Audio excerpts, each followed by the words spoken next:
night ride on the tread.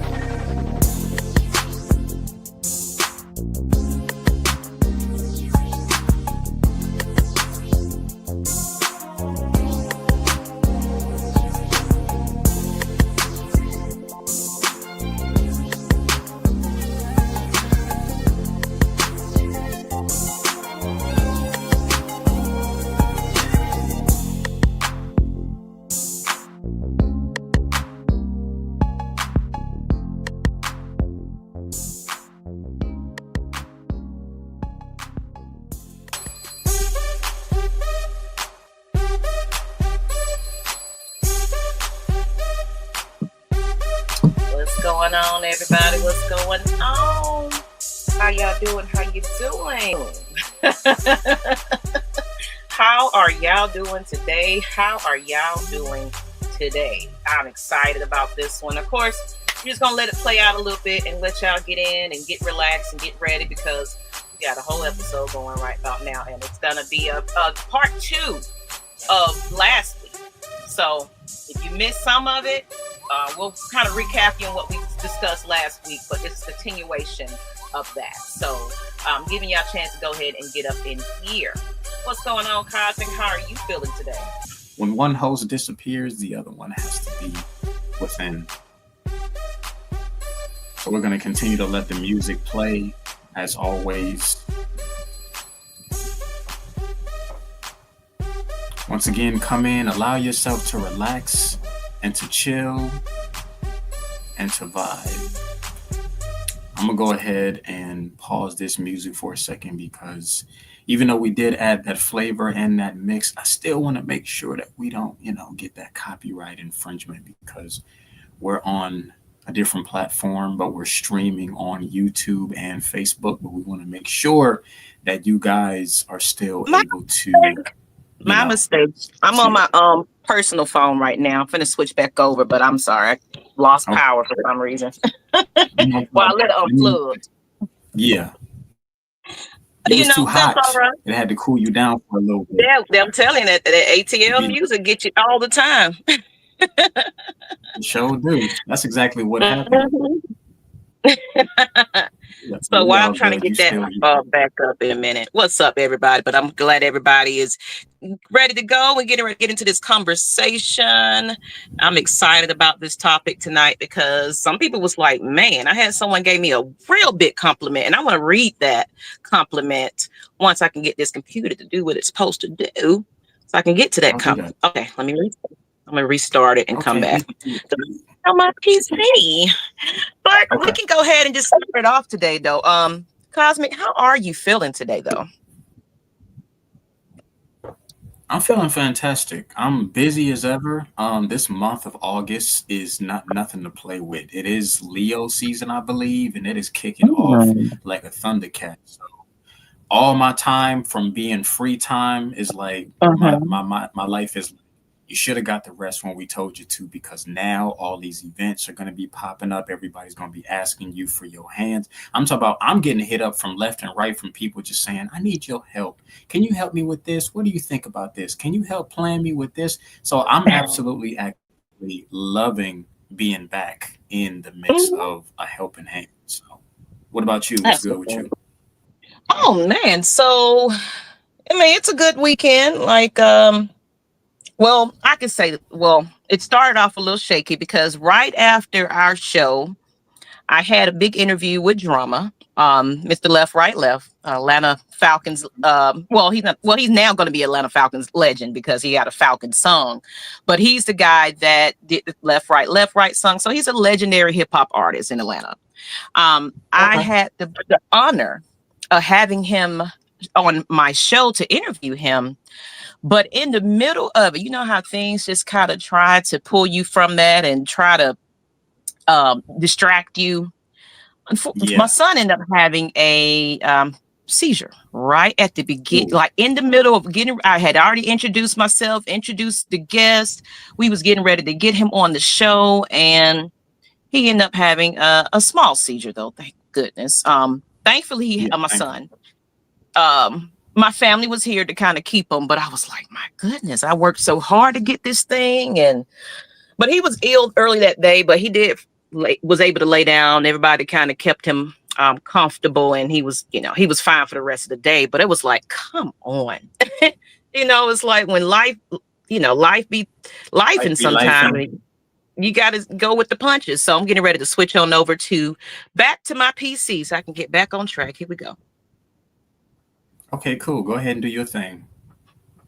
So, like we said, ladies and gents, welcome in. I see more people are pouring into the room. Appreciate y'all being here. We might have to start the music back over because I know when we first came in, we had the party rocking. But who's not to say when you kick the DJ booth that we started back over? So, what do you think, Maggie? Should we go ahead and run that back real quick? Sure, just give them a little bit more time to get in here. We're gonna restart this thing on right because we gotta get the vibe right. I gotta get the vibe Absolutely. Right. So. Yep.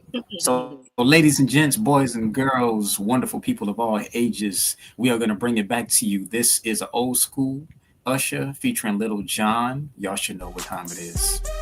We want to give y'all an idea of what the Kandid Room really looks like. Because even though you may be at home, you still in the Kandid Room. Our imagination is our greatest superpower. And the more we visualize this, the more it's already in place. So we got the drinks, the candle lights, the bar. We got the rain, the purple rain, and you got your two wonderful hosts, Maggie T and Cosmic. Fellow Gemini, by the way. Yes. Got to point that out there. Geminis, we know what time it is. Now, come on, I'm gonna make sure to share it everywhere. I hope you guys enjoy. But yes, but that's other than that, it was a great weekend. Watch football all weekend. Football is back. I'm excited about that. Oh yeah. So it just feels good to have that back, and that means money to me. That's what that means. I don't care about the players. I care about my numbers. I know I love the players. Yeah. And that's what's up. It's such an impactful time to have everybody. One of my friends, she called me the other day and we was in the middle of a conversation and all I heard was just stop and say, "Oh, touchdown." I was like, "Oh, you must be watching the game." She's a Detroit Lions fan. She said, "Yeah, it's the start. Yeah. It's the start of the season for them." So she went to go. All right, yeah. So we don't have that countdown. We ready to go. We hype up in here, and I'm making sure this is shared to everybody. But I appreciate everybody that's tuning in. And of course, if you're coming in a little late, that's okay, because we're gonna get right into this conversation. So, with that being said, right. I always like to start it off with a little bit of motivation. I'm gonna take this off. Let's do that. Let's switch this over. Here we go. I hope I put it on the right folder. I just thought about that. You know how I feel like. Oh, here it goes. Okay. So this is our motivational quote. Red flags in friendships aren't always loud. They're the subtle silences, the one-sided effort, and the way you feel smaller instead of feeling seen. I'll let you ponder on that just a little bit, because this is kind of get into what we're talking about. Like I said, this is part 2 in case you're just coming in of last week's show, and it'll make a lot of sense. But just think about your life, Cosmic, and the people that have been in there and aren't there any longer. Can you relate to that quote and tell me what that means to you? Heck yeah, I can relate to this quote because I even with my friendships now, I don't have loud or giant red flags anymore. And one thing I have found out, you will never not have red flags. Red flags will always exist, but the size of them or how many red flags you have is very important. Like, I'll give an example. There's a group that I'm in. And it's 3 amigos, 3 kings, 3 of my melanated brothers. And we usually always have a conversation, and we all know when it comes down to, I'll say for men, the masculine energy, we get excited to talk to one another. So it's almost like brothers are always like, "Hey, let me share what I got. Let me share what I got. Let me share what I got." And I remember sometimes we can come into the room and you can be talking about something but then someone else may come in at the same time and you get cut off and be like, hey, how's it going? What's good? So there are certain times where we could be in the middle of a conversation, because I know this happened with me, and it's never any disrespect. It's just that excitement. But to me, it was like I remember being in the middle of a conversation, and then like our other homie came in, and then my homeboy kind of ended up cutting. He said what's up to him, and the homie that came in, he didn't know we were having a conversation. So it kind of carried on, and I had to take a seat back. And I was kind of like, well, dang, man, I don't really get to finish what I'm saying. He apologized later words, of course, afterwards. But to me, that kind of signaled as a small red flag, because I didn't make a huge deal out of it. But still in the back of my mind, I was like, to me, if I'm having a conversation with my homie and somebody new came in, I'll say hi, but I'll be sure to redirect it back to, okay, Cosmic, go ahead and, finish what it is that you said. So again, it was small, wasn't nothing to pout over. But to me, I was like, okay, Aaron, you can't stay quiet because you're feeling something about being cut off. So to me, that was kind of a red flag on my part to say, hey, you need to speak up more, but also kind of a red flag in the relationship to say, again, I understand we boys, but sometimes just make a mental effort to, when somebody's talking or something's going on, let's just revert it back and say, my bad, even though somebody came in, let me still make sure that your voice is heard. Because if it was vice versa, in the middle of a conversation, again, even if you hanging out with friends like outside, if you vibing and all of a sudden somebody else comes in and all of a sudden it just cuts off what you say and go right into it, these are red flags. But they become bigger red flags if they continuously keep happening. Mine was only a one-time thing, so It wasn't something to pick over. But if it was something that just kept happening and kept happening and kept happening, to me that signals, okay, a red flag is on the play. Something needs to actually be able to speak up on it. What's up, LL Cool J? QJ, welcome I know in. it's a tongue twister because it's like you're used to LLQ, cool. See, now you got me all mixed up. Yeah. Appreciate you coming in. Always a pleasure. Okay. What about you, Maggie? As far as red flags, I'm still kind of experiencing it now, to be honest. But it's something that I've grown to recognize even better now. Where, I'm gonna just make this an example, a previous situation then, and then how it helped me. I know. We're gonna get it together. But thank you for tuning in. Kick your feet up, get you a glass of whatever you drink, apple juice, water, vodka, whatever coffee, you fancy. Whatever you fancy. Just put your pinky up because we're fancy in here. I had a friend. She was a artist. So how we are. We love the entertainment. Well, at a point, we love the entertainment industry. I like to promote my people that are artists. Used to go to the showcases. I'm telling you, I'm promoting. I'm reposting. I'm doing all the marketing for this person. And they was appreciative of that. But when it came back to return it back to me, it wasn't there. I didn't see you on none of the shows. Any events I had, you really didn't show up for.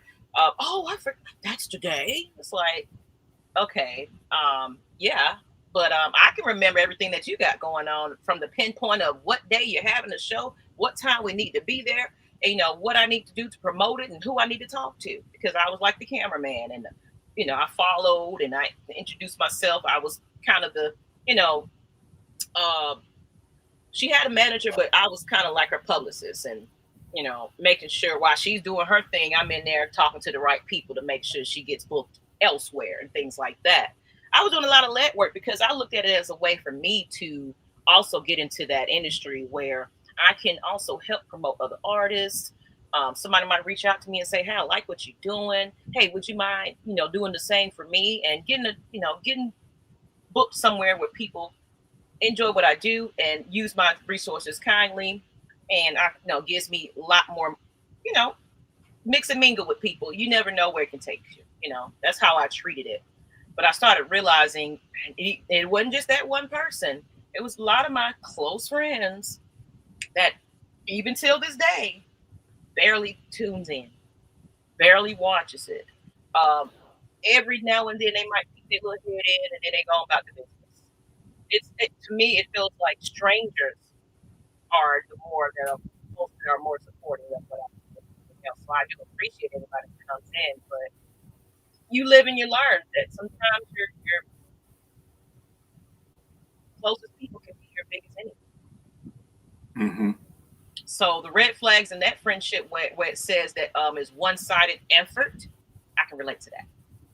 So I pull back. I'm like, I'm not going to be doing all this for you, and you're not supporting me. I refuse. And supporting me is free.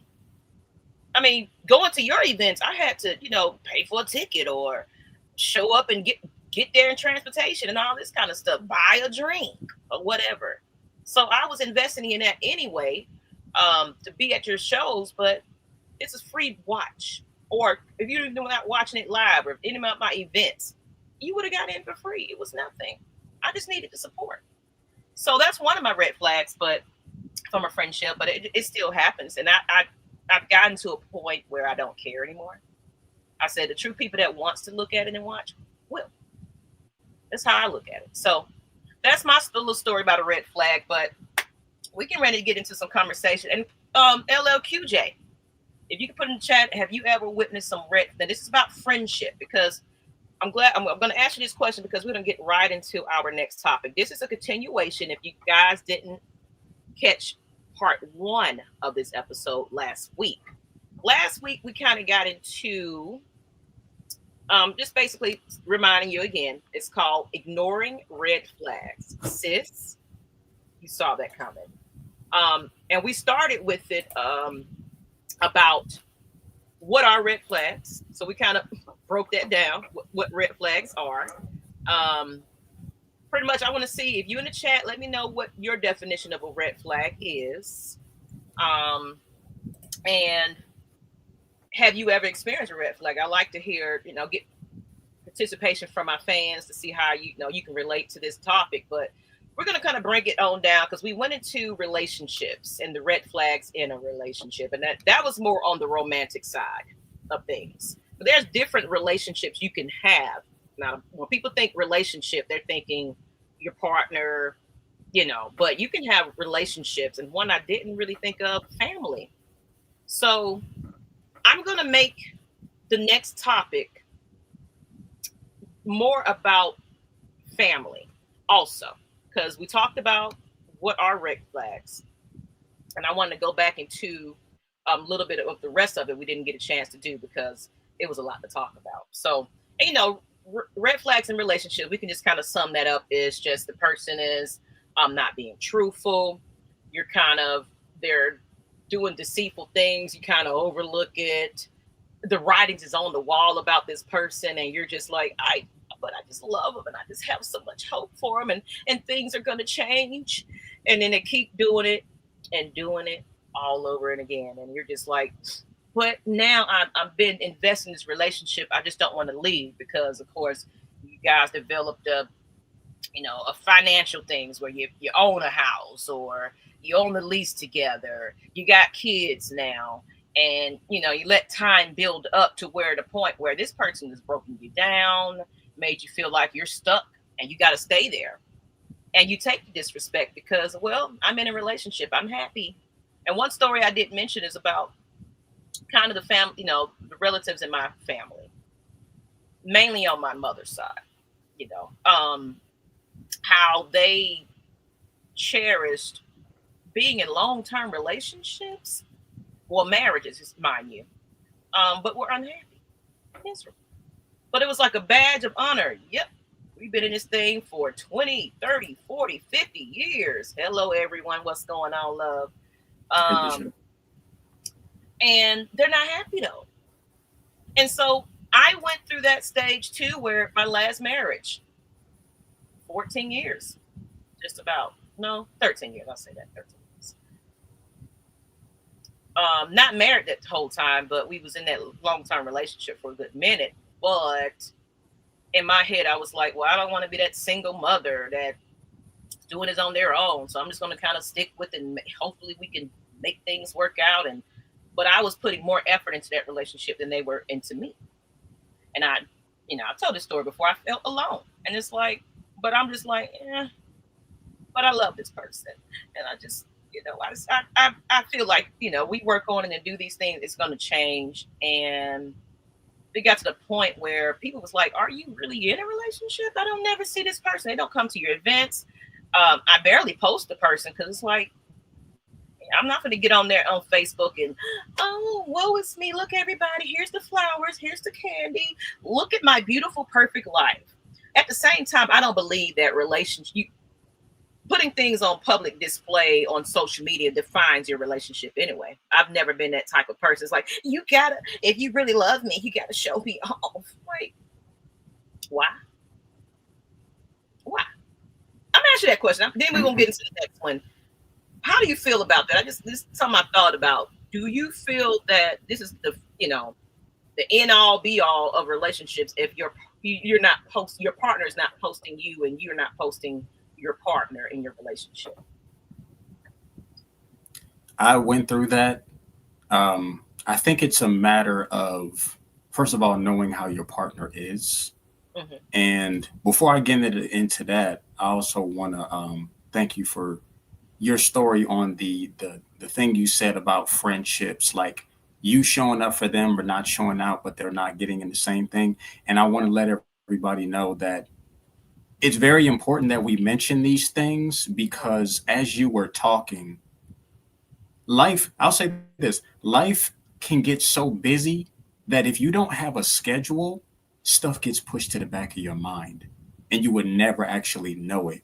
So with you bringing that up, I'm doing a lot of entrepreneurship work, and I was just telling my parents, because they're getting into it, the same way you post, or not post, but the same way you put business stuff on your calendar, you got to put the friendship stuff as well there.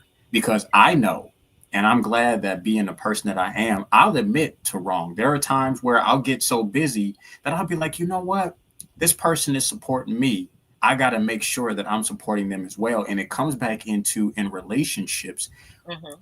Even if you don't like what the other person is doing, when I say don't like, I'm not saying you disregard, but it might not be your fancy. It still is show up and have support. You may not like the very thing that they like, or that may not be your cup of tea, but it's the idea of just showing up. Because it's like going to remember when you were a kid and you wanted your parents to show up at the play, and the little one is on the stage, and when they look in the empty seat, if mommy or daddy is not there, it drops down. And it's just like, it's that support system.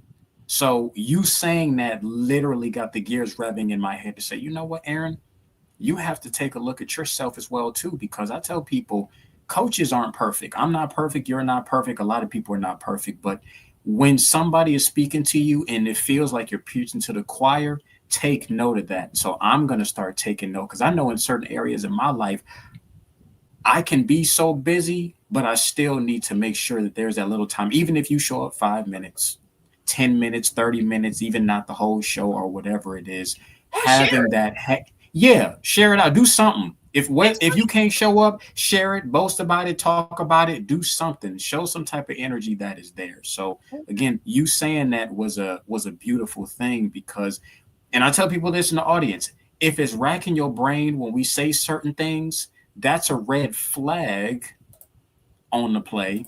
Oh, hold on. There we go. That's a red flag on the play to let you know, not that it's a bad thing, but it's a red flag to say, just pay attention to this little thing.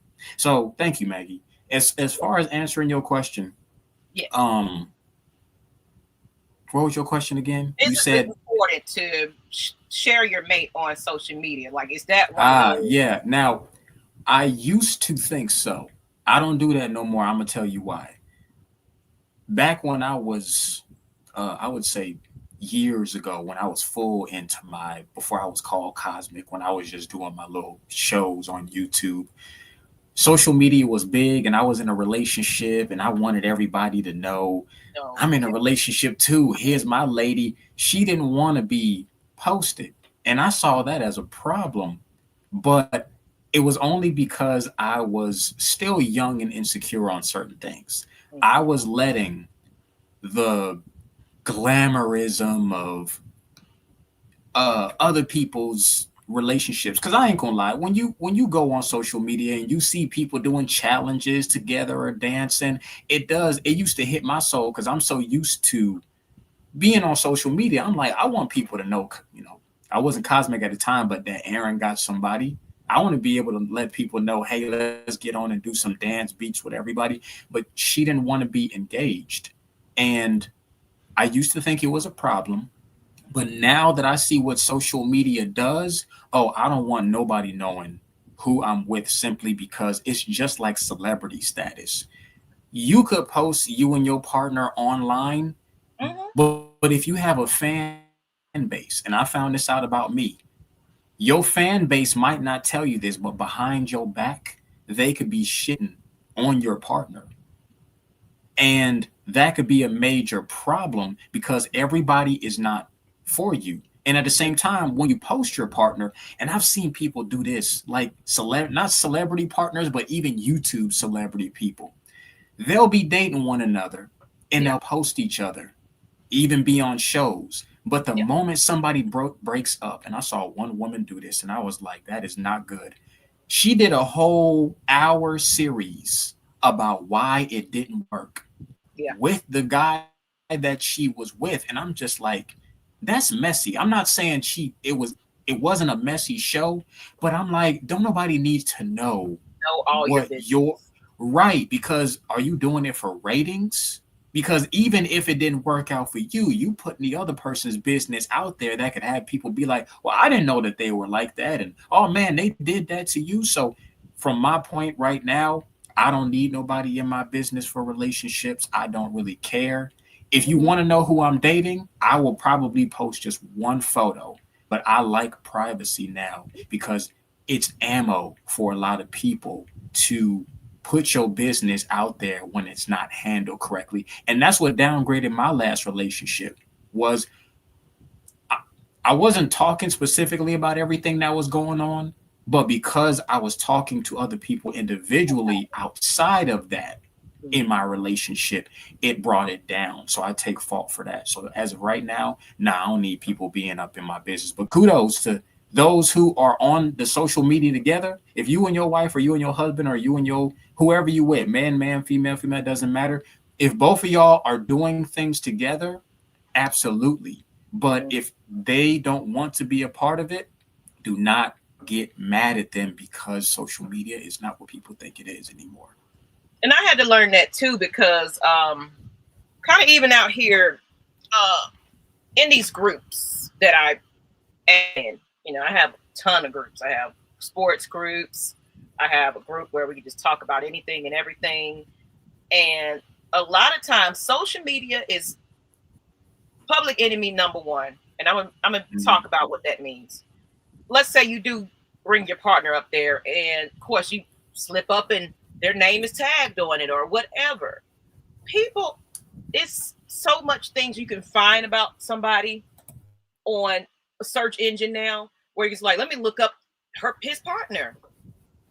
Okay. So they go to, so when you document your life and we're at the coffee shop, we go to this game at this certain time, we pull up at the house around this certain time, we go get our Starbucks right here on the corner of Crenshaw, and oh, they watching. They paying attention, especially if you got one of those, where you got these platforms where you're making good money now because a lot of people watch you, and you're banking off of that.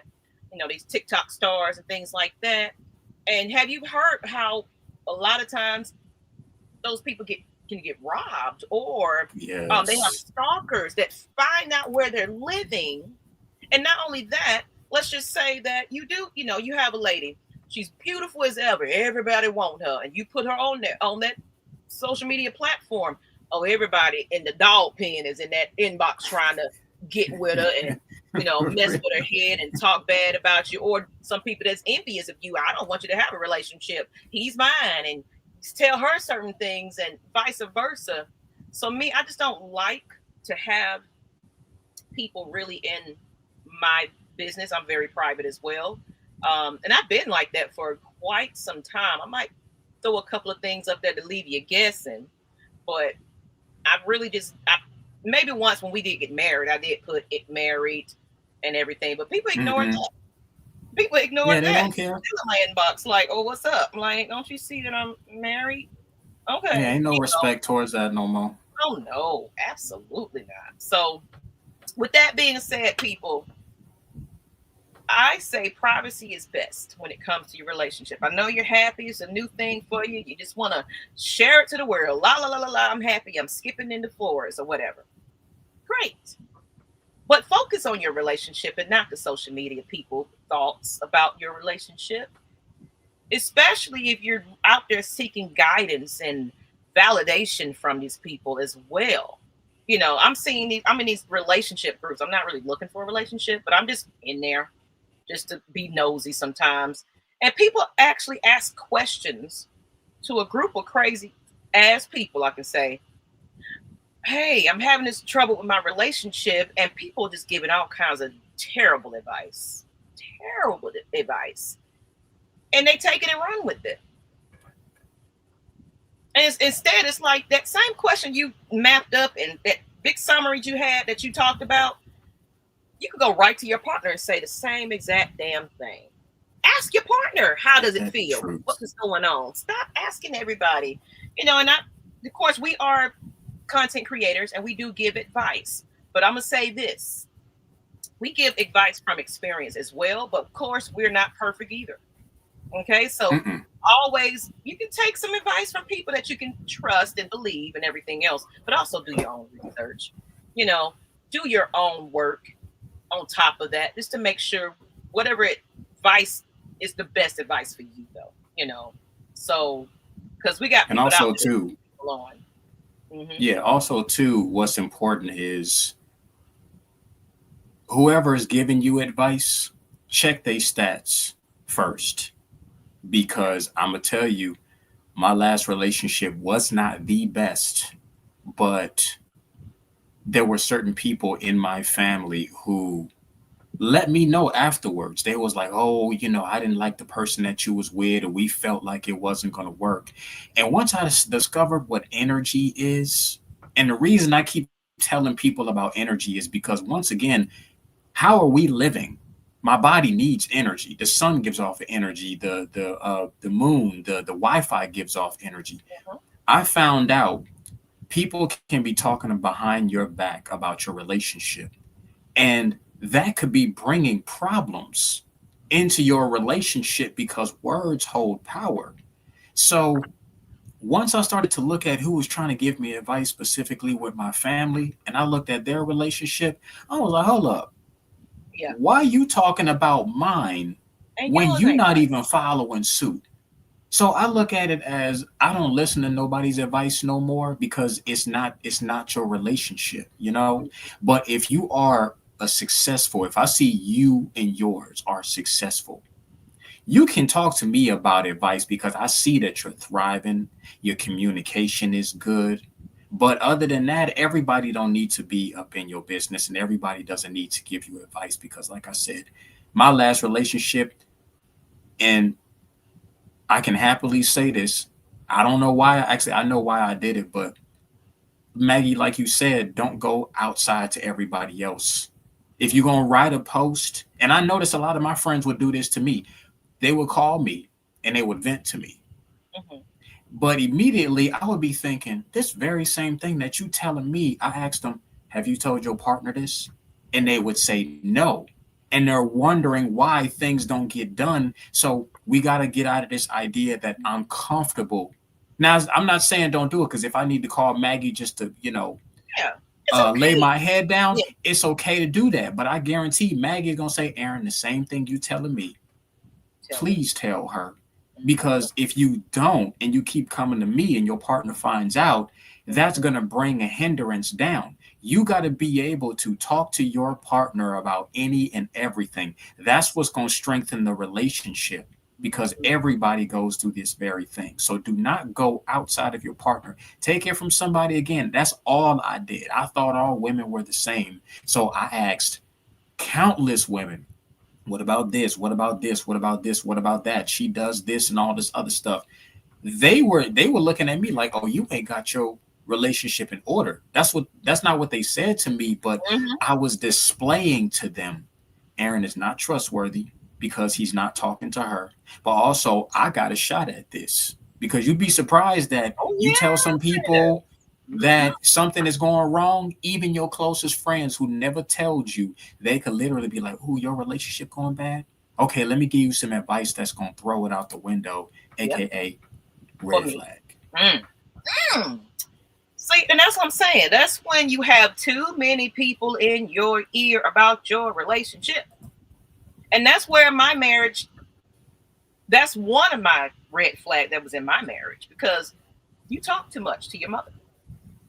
Your mother is calling me because you're upset about something that we discussed or what have you. Some stuff that we're going through that we address each other, but you also got to go to that person there.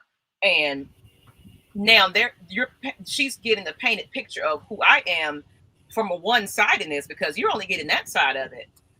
But then the mother pretending like, no, I'm on your side. I know, you know, I get it. I'm on your side. I understand. No good, this, that, and the other, you know, talking shit in my head like, oh, yeah. Mom's, you know, Mom Duke is on it. Yeah, she understands me. But at the same time, I'm hearing you talking about me behind my back too. So it's like y'all having these conversations about me. And one thing that really rubbed me the wrong way, the one time that just was like the straw that broke the camel's back for me. Like I was telling you earlier about my son that has seizures and things like that. I think I told the story, but he ended up having one. This is when we were trying to build our relationship back up, because we kind of had been separated for a good minute, close to divorce at that time. But it was like, you know what? Let's give it one more shot. Let's try this again. So we were dating again. And so not living in the same household or anything like that. But so we was going to meet up with each other. I was working from home, got off work, you know. Then, of course, my son became ill. So he ended up having a seizure, and he urinated on himself by accident because of the seizure. So I was like, you know what? I need to wash these things real quick. I can't leave here where he has soggy things and things like that. I'm not comfortable with that. Clean his bedding and all that. Huffing and puffing. Where are you? What time are you going to be here? Excuse me? I just told you what happened. Give me a moment. I will let you know when I'm there. Of course, it came into maybe an hour or something later. But it's like, what else do we have to do to wait on anything? It's still, ample time for us to meet. No one told you to show up there and be waiting on me. I told you what was going on. That's your fault that you met up that location. I've just been sitting here, and what time is it?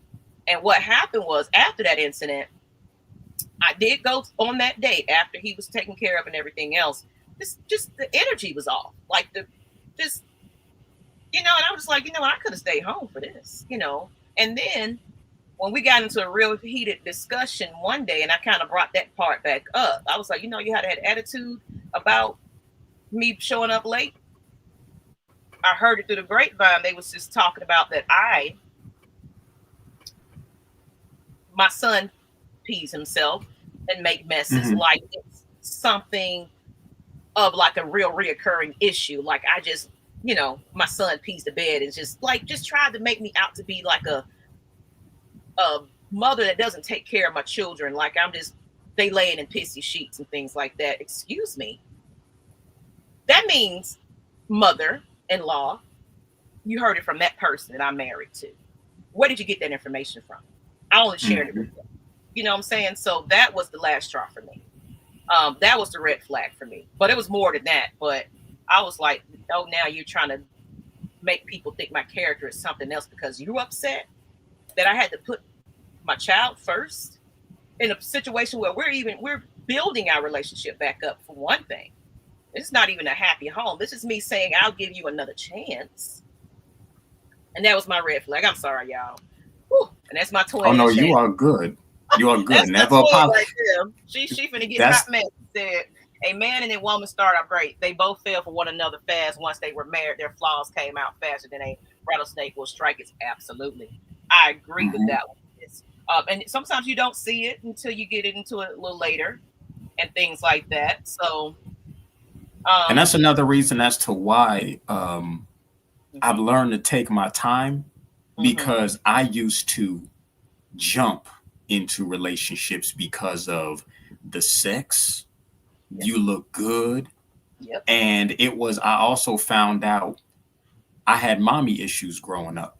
And I found out most people, depending on how their relationship goes, Mm-hmm. it all stems from your childhood. Childhood. I didn't get love as much from my mother growing up. So therefore, I was looking for it in other women and I was jumping in fast. And then after I got in and that honeymoon phase went downhill, that's when I Oh, found out things were problems. And that's when every single, you want to talk about red flags, Maggie? After that honeymoon phase was done, every single major red flag came up. And I was like, hold up. But see, I jumped and got with him already. So he yeah. was already in there like this. You What know, I do now, dipped your yeah, feet in his pot. It's like, oh, yeah. What I do now, I literally treat it like an investment.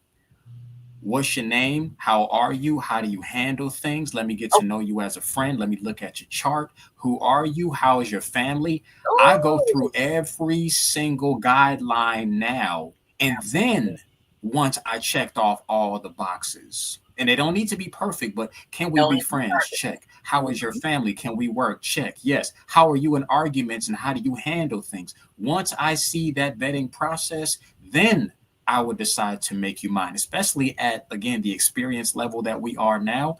We ain't Yes. in them 20s no more to where you just experimenting around. Now things are having to deal with my money, my situation, ship, my Absolutely. life. Yeah. And I'm telling you, because this is the age where, because I'm 40 now. So, and like you, I would, I called myself after my divorce. I was like, oh, yeah, I'm just going to mix and mingle and be out here and just have me a good old time. But then I was like, but I'm exchanging energy with people that I'm, just ain't for me, or at the Mm-hmm. same time, I'm not giving myself. Now, my biggest thing for me was not saying everybody that I came across was uh, terrible or anything like that. It was more me not necessarily healing right after my divorce too. So whoever I was kind of, liking or whatever, and I, saw that we was trying, getting there, it was like, you know what? Pause real quick. I'm not quite ready yet. I had to be honest with myself. It's like I am not mentally, emotionally, physically ready to be in a relationship with you at this moment because I don't want to give you 30% of me, Mm. 50% of me, and I'm not healed here. Now, there's no such thing as people being 100% healed, but I knew I had some things that was still kind of keeping me from even feeling love, and people was falling for me and everything else. But I was like, why? I feel a numbness here. Why don't I feel the same? What is it? Something wrong with me? I started questioning. I was like, no, no. What it is you haven't took the time to grieve that relationship. Right. You haven't taken the time to get over that situation. So now I've been single for quite some time. I haven't been in a relationship, and I'm growing and I'm getting better and I'm maturing up to my expectations for some people. I might talk to people, but I'm not jumping in like, okay, yeah, we go together now.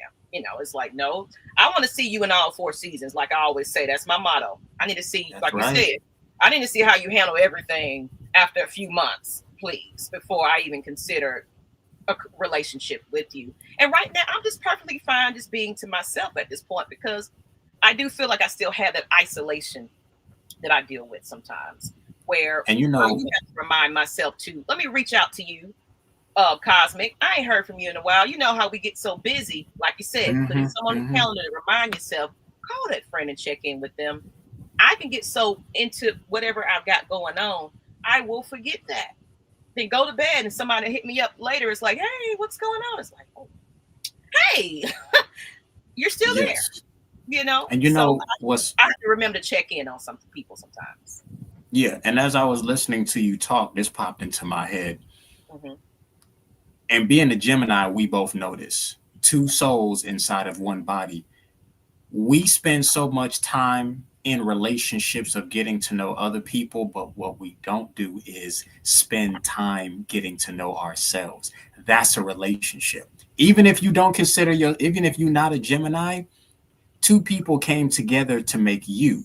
Mhm. So, not having a relationship with ourselves, and they never taught us this. They just said, you're by yourself, you're with your friends, or you're in a relationship. They taught us to have relationships all outside of us, but they never said, you need to. When's the last time you took yourself out on a date? When's the last time you sat down and connected with yourself? When was the last time you looked into what is it do I like? How do I like it sexually? How do I like it energetically? Do I like it sexually? Are there things that I want to do? Who am I whenever I do stuff? When you don't know who you are, Mhm. no one else can fill up that slot. So learning to have learning to respect your own relationship with self, like you said, you've been single for a while. I've been single for about 5 years. That's one thing I love is after all my relationships, there's always a 5 year period that's almost like in my soul contract. I don't know why that is, but I don't question it. I'll be in a relationship 5 years. I'll be by myself to make sure I'm completely cleansed. And then when a new person comes in, they got a whole clean slate. It's always been relationship 5 years, relationship 5 years, relationship 5 years. So that self love is super important. You got, and I'm glad you said that because we have to learn. And like you said, you jumped into a relationship here and there. That was when I was younger too. I was like, oh, I just want the companionship and stuff like that. But I wasn't. I was rushing into it too soon, and then those red flags, you ignore them. And what we have to do, people, you have to learn to be by yourself. It's okay. You don't need to be up under someone. Like how some people say, oh, the best way to get over it is to get up under somebody. Don't It's do the it. worst advice you can possibly ever give somebody because that person is going to play on your vulnerability. They're going to see that you are desperate need of some attention and time. You've already told them the blueprint on how to hurt your feelings. Oh, you guys were together that long and they were allowed to do these things. Oh, but no, I'm your comfort. Come on over here. I would never do that to you. That was my marriage. Heard everything I was going through. Did the exact same thing. Was like, oh, okay. I gave you the blueprint on how to hurt me. So learn to be by yourself, people. You don't have to jump into a relationship each and every time you're feeling a little itch. Okay. You better go get a rose. Work it out. Discover yourself. Okay, because for one thing, too many diseases out there, and I like what you mentioned about and we're gonna get candid on here, people. Okay, I like what you mentioned about the Yeah, charts yeah. because I got that right on my phone. It's like speaking of, it's time for me another appointment. I had my six months ago. It's time for my other one. I don't play about it, even if I'm not Hmm. sexually active at this point. I don't play. For one, I don't play about my health, so I go get my checkups. But Yes. I say go ahead and do all the testing you need to do because people don't realize things show up after a while. It might not show up in that one test, but if you were doing some dirtiness with some people, and playing around with your life, it can Yeah, and show up that's in a the movie. dangerous game right there. Is I mean, Dangerous. we when the '90s hit, I mean, it's still going on today, but when the AIDS epidemic hit, and then the gonorrhea, the syphilis, there's so many different things out there today, and because people are not getting checked, once again, they're not encouraging these things. I don't even remember the last time I've seen on a TV show. They'll show you sucking and fucking and doing everything else on the TV shows, but Oh never yeah. will they ever say, when was the last time you get checked? They wait until you catch something. And then the character goes to the doctor, and then they'll Yeah. play that sad ass music and say, when's the last time you get checked out? But it's too late because you got something.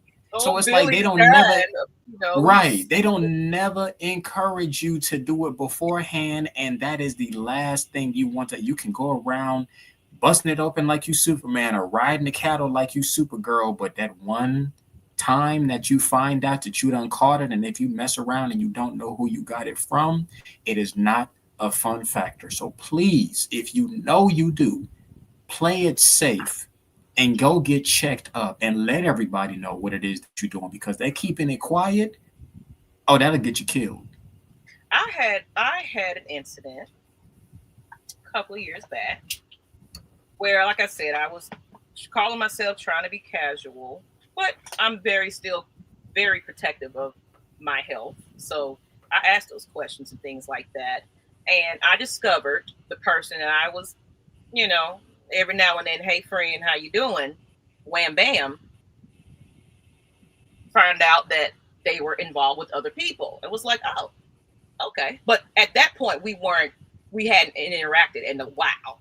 So I Mm-hmm. was like, well, I'm going to go to the doctor just to make sure I'm good over here. I mean, I don't feel anything, but when you're starting to tell me there's multiple people, and it just so happened we was drinking one night, type of, it's like that means you're not thinking about your health at that moment. You just want that passion like they do on TV. Everybody's breaking down the dough, having sex and kissing and orgies and all this going on, but they're not thinking about that one little night can fuck up your life.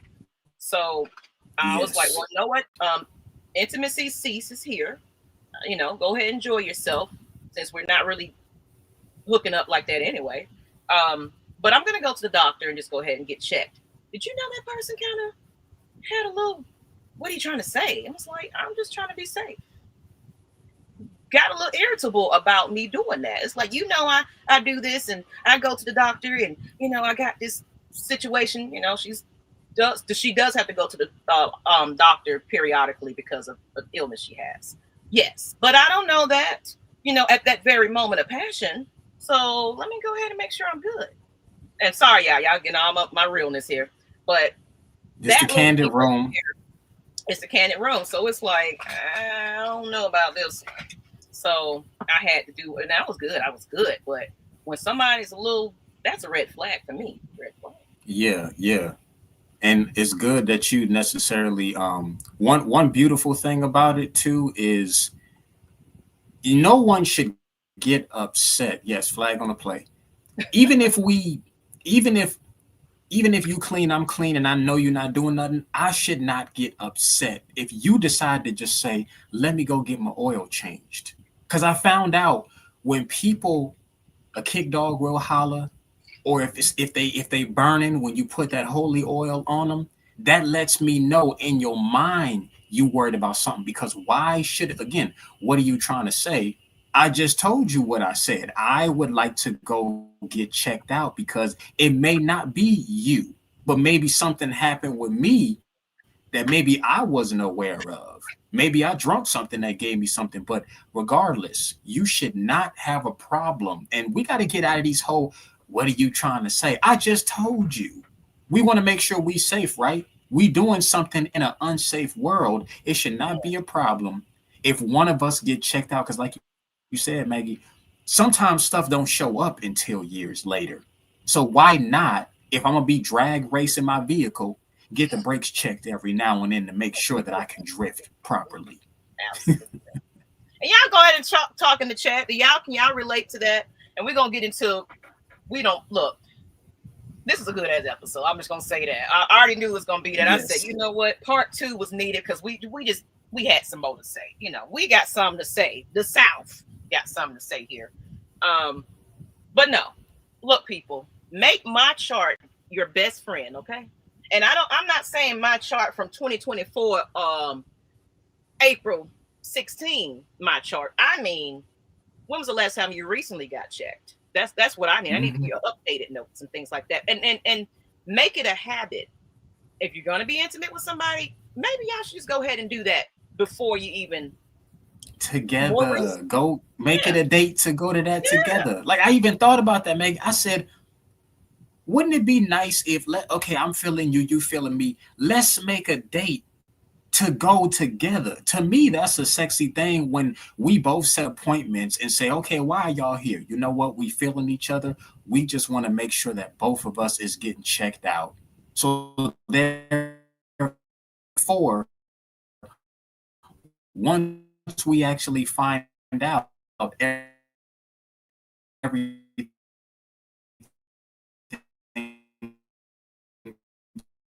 turns out to be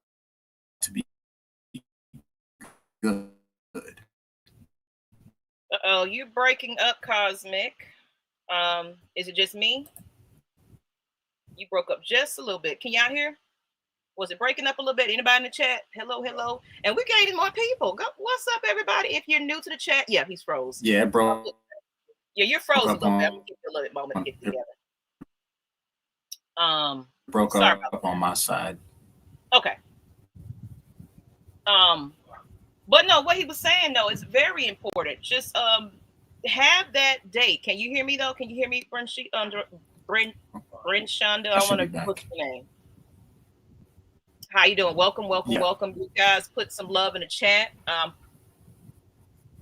If you can hear me good, let me know. But I think it's Cosmic because he was buffering a little bit. But you're good. I'm sorry. I can hear you. You can hear me? Okay. Yes. Yeah. You can hear? Yeah. Okay, great. That was on me. Okay, so you're back.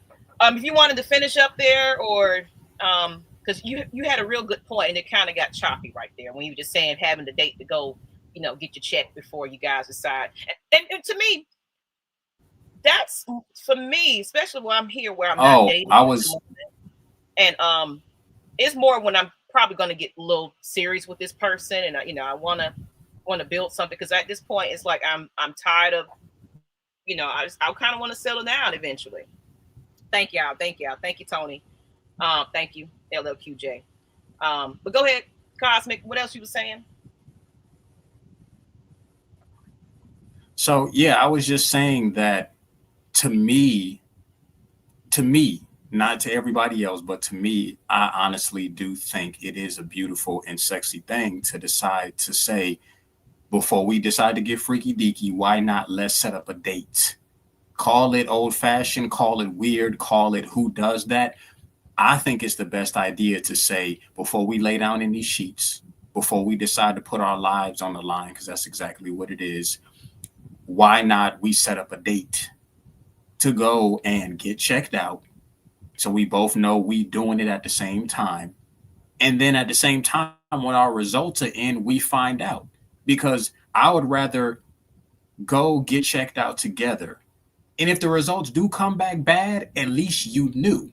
Some people have that fear of, well, what if yours come back bad, or what if mine come back bad? I'd rather it find out that it came back negative. So now we know not to move forward versus playing Russian roulette.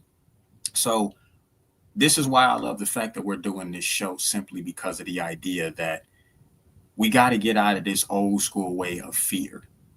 We got to get out of this old school way of thinking that's not sexy, or that sounds weird for people to do that type of thing. Nah, we got to be grown. We got to be adults. We got to be pioneers. We have to be the one to say, once again, sexually, y'all, a disease can kill.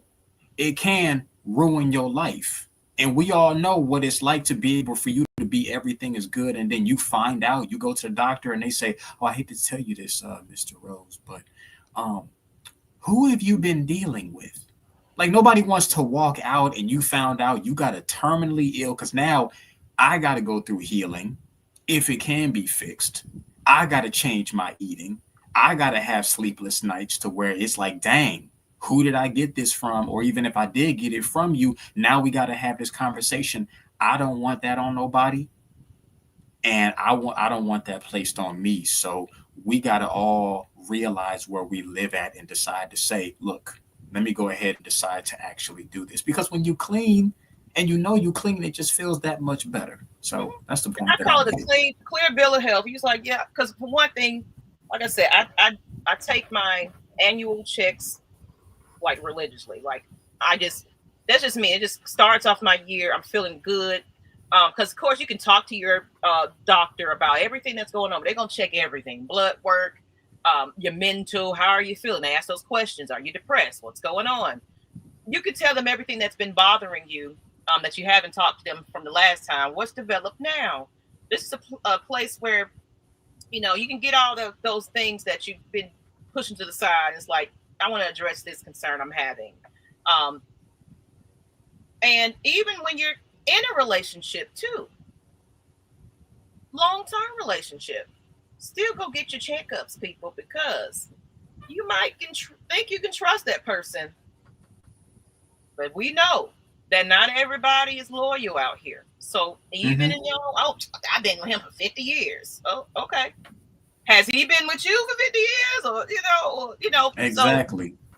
just to make yourself feel better. Don't it's not it shouldn't hurt your partner's feelings, but it's like I'm gonna go get my annual checkup just to make sure I'm straight. Because if anything, because like us women, and then we're gonna get into the next topic. We don't stud on it's all right. We get those annual checkups or however years apart you get your cervix checked for cancer. So it's not only it's just your STDs testing and things like that. Also, you just want to check for cancer and things like that. So that's people don't have these conversations about like they say men don't go to the doctor and check on themselves. Sirs, you're going to get that colon checked eventually. You're going to have Got to make to. sure that you're good to go as well. So make it at least if you don't do anything else, your health insurance pays for it. Your annual visit is free, so there is really no excuse to go get your physical and your check at least once a year if you don't do anything else about a doctor's appointment. Just put it out there, PSA everybody, okay? Just Yes. so, and anyway, you see the little pointer at the bottom. If you guys like what you're hearing, donate to the channel at Maggie T Productions. This is the Kandid Room. For those that are late, I do see quite a few people are here. Thank you, everybody that's been tuning in. If you're still here, share this out.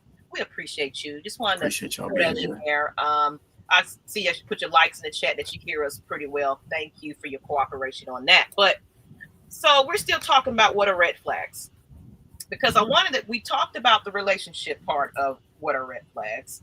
Now we want to get into friendships, red flags, and friendships. And I'm gonna, as I did last episode, I'm gonna just key points out there. Red flags and friendships are behaviors that signal potential toxicity, toxicity, negativity, or lack of genuine support. These can include criticism, jealousy, dishonesty, one sidedness, disrespect for boundaries, and a tendency to make you feel bad about yourself. Red flags in a friendship are signs that the relationship might be unbalanced, unhealthy, or even harmful to your emotional well-being. Y'all think about that. They can be subtle at first, but often become clearer over time. And here's some communication parts here.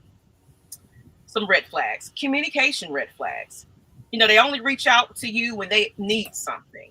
You're more like a resource than a friend. Think about those friends you have in your corner. One-sided conversations. They talk about themselves, but rarely ask about you. Gossiping about others. If they talk behind everyone's back, they likely do the same about you. Minimizing your feelings. Dismissing your problems as not a big deal. You overreacting. But hear about me again. Then here's the next one. Trust and loyalty red flags. Breaking confidences. Sharing things you told them in private to other people. Flaky or unreliable. Frequently canceling plans or showing up late without caring. Competitive or jealous. Downplaying your achievements or trying to one-up you. Talking badly about you. You hear through others they've been negative behind your back. There's another one. Emotional red flags. Energy drain. We'll talk about that energy. Y'all want to go back to those episodes, you'll understand it a lot more. But you consistently feel worse after spending time with them. Guilt trips. Making you feel bad for setting boundaries or saying no. Overly critical. Jokes or advice that consistently puts you down. Like just some things that's just going to just bring you down all the time and make you stir away from that thing that you wanted to do. And no support in tough times. They disappear when you need them the most. There's another one. Boundaries and respect, red flags. They're ignoring your boundaries, pushing you into things you're not comfortable with, taking advantage of generosity. So those people that are, moochers off of you, and don't give back. Disrespecting your other relationships, getting upset when you spend time with other people, and that's selfishness. Inappropriate competitiveness, treating your life as a contest. And the last but not least one here is You're seeing the patterns over time. It's always about them. No mutual give and take. Drama follows them. Every interaction seems to come with chaos or conflict. They hold grudges, bringing up old mistakes long after they happened. You can't be yourself around this person. You feel you have to filter your personality to avoid conflict. That's a lot. So I'm gonna give you guys a little opportunity to just kind of think about all those things, those friends that you might have been that person in your life that kind of reminds you of those red flags. Put in the chat, what did you do about that? Or are you still friends with them? I want to hear your story. I want to know, how did you get out of the situation, or do you need help with getting out of this situation? So I said, red flags are not just for your romantic relationships, it can be about your friends as well. So Cosmic, well, I gave the audience a chance to kind of put some things they can relate to in the chat. If you can, put a little heart or something. If you feel me or anything like that, if you can relate to this, let me know. But all those things, have you experienced that at some point in your life with a friend? Yes, yes, yes, yes, yes. I don't even, how many friends I done got rid of ever since I changed. I went through my cocoon phase. I do not, I break people off like it ain't nobody's business because I support me for real. I would say I've had a lot of great friends, Mm-hmm. but I've had a lot of associates because the problem is everybody thinks that they're a friend and we got to revisit what that word friend means. I'm gonna look that up in a second, but there's friends and there's associates and then there's acquaintances. Mm. So all those things that you labeled, I've had friends before where when we have conversations I feel drained afterwards, and that's a red flag because you're dumping too much to me.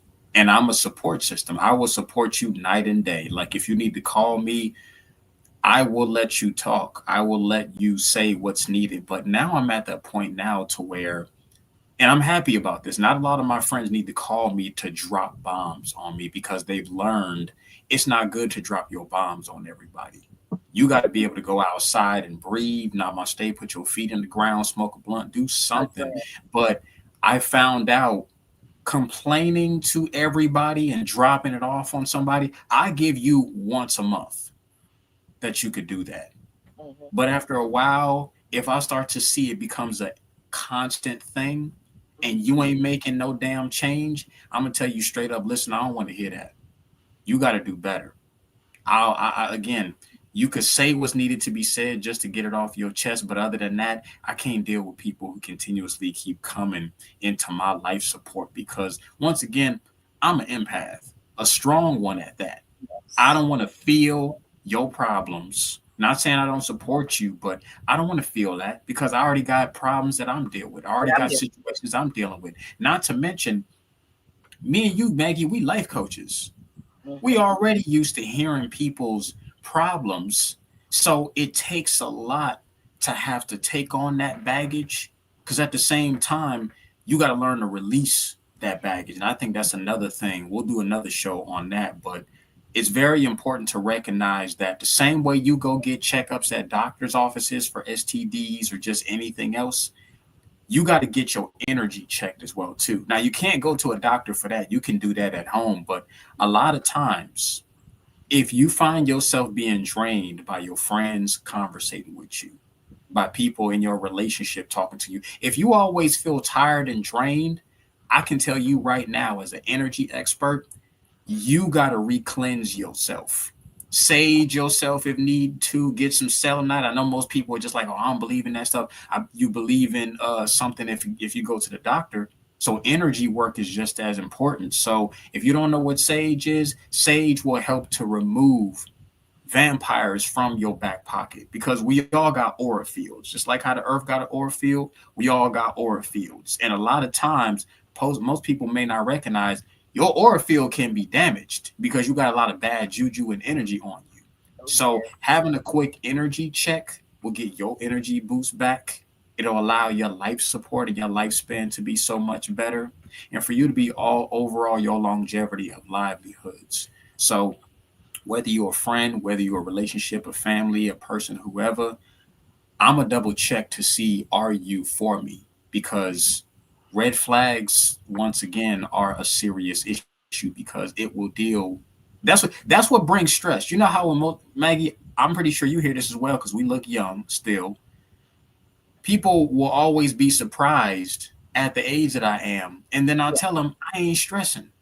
I don't hold on to nothing. I ain't dealing with nothing. I'm not about because holding on to stuff is what causes the wrinkles. That's what causes the stress. That's what causes the high blood pressure. That's what causes all types of different things. So, my friends, if you still holding on to something, I'm gonna just be like, look, I'm gonna have to let you go because if you can't let something go that happened a year ago, that means it's a major problem. I'm too smooth in my life to literally let some BS drag me down.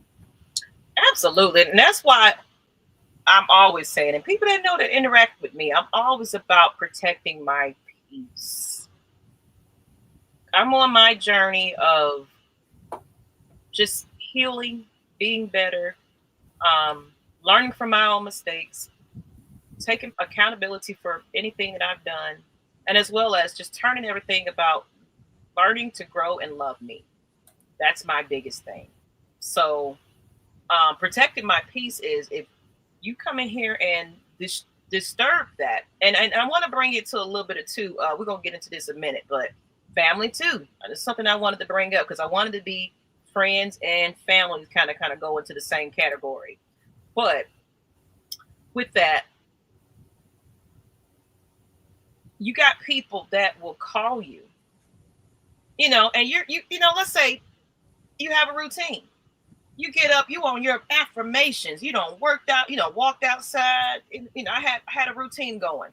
And I got to get back to that routine now that they're back in school. But I used to get up in the morning, early in the morning, walk around, and just it was peaceful, it was quiet, nobody was outside. It was enough light for I can be safe, but I got my steps in. At the same time, I had my music, or I might have been on TikTok, just giving some inspirations, read some affirmations, but that made me feel good because for one thing, I didn't go to bed with the negativity, and I didn't wake up with the negativity. I went to bed knowing I got to get up in the morning because I'm going to walk around before I go to work, get them ready for school. Now I just got a quiet house. I can work peacefully. I can go into my job at peace. Because if I go into it chaotic already, just everything is just, I messed up. My whole day is messed up. So I have to start my routine of having a good day before I go. But you got that one person, and I had them. It was just everything had to be negative. Everything. People bothering you. Everything. Oh, today is the life and woe is me and all this stuff. And it's like, well, I'm sorry. I'm not on that right now. Respect my peace right now. This is my time that I have for myself. I say early mornings and nighttime is my time to unwind and just get my thoughts together. Meditation, things like that. If you trying to call and disturb that with all this, you're already messing up my day. You are. So you also have to set your boundaries. What I was saying in that things breakdown I had. You got to have your boundaries, even with friends, family, especially if they know what you're doing, your routines are. But they was like, this is so important. It's not a death sentence. You don't tell me right then in that moment. Allow your people to have time to themselves, to gather themselves. Then guys can reach out and talk about it and everything else. But everything is not one of those friend. I got to tell you something. Can it wait? Can it wait? Can I get back to you, please? Respect that, people. Just respect it. You know what I also recognize too. Remember I told you how I relate energy to money. Ever since I did that, I don't give my money away to nobody like that. Because Maggie, I promise you, for the longest time, this was a couple years ago. I realize how amazing my energy is. And the reason I say amazing is because I ain't lying. I did my cleansing, my shadow work. I was always full of energy. People would tell me, oh, Aaron, I love your energy. When I was staying with different people, when I didn't have my place at the time, I was watching their lives being transformed. And I say that with pride. If I stayed with you, your house got transformed. Because if I stayed with you, I want a clean house, so your house was clean. Certain things got fixed. Your life felt so much better. But I started to recognize that my energy was upgrading their life, but I wasn't getting the same in return. So I kept going through that same cycle. And it took me a while to realize, man, why is it that I keep being left with nothing? And that's because I was so overgiving and so overbearing that they weren't going to say nothing about it. But I didn't recognize with my own two eyes that they weren't pouring back into my cup. So I relate my energy to money because that's literally what it is. Because think about this, Maggie, I'm sure you notice every time you show up on one of your podcasts or your talks or you go into a room, I'm sure people be excited to see you. That means you $1,000,000 because they feel your energy. Your energy is changing the room. But what happens when Maggie is not feeling great and she don't show up? Mm-hmm. The plans do not get taken care of. She can't pay her bills. She can't show up for certain events. So it's like if you ain't got the energy, then that means that you can't go do the things you need to make that money. So just like you said, when I wake up, I'm a fresh millionaire. The moment someone calls me and I have to listen to them, I'm paying you because you're draining me. For every time that we talk, if you're draining me, you might as well go ahead and look at that number, deduct all the way down. And then, because I know once I go to work, I'm going to have to sit on the phone conversation with people, listening to them. That's draining me. But then at the same time of me giving them advice, I'm even giving them my energy, which is uplifting them. So that's also downgrading my piggy bank. So I'm very selective as to who I deal with and who I connect with, because at the end of the night, if I'm drained and I don't get enough sleep, I'm not going to wake up with that $1,000,000 energy. I may wake up with only 200,000. That's just a metaphor, but 200,000 energy in my bank. But let's say as soon as I wake up, that 200,000 gets spent. Now I'm in a negative because it's literally going all the way downhill. To me, that's very, very important. So look up what energy transference is because it's 100% true. When you don't know what energy is, when you don't know how you feel, when you freely giving your energy away, and I guarantee everybody in the chat, you know what it's like to go to a job and you know that job got upgraded because of you.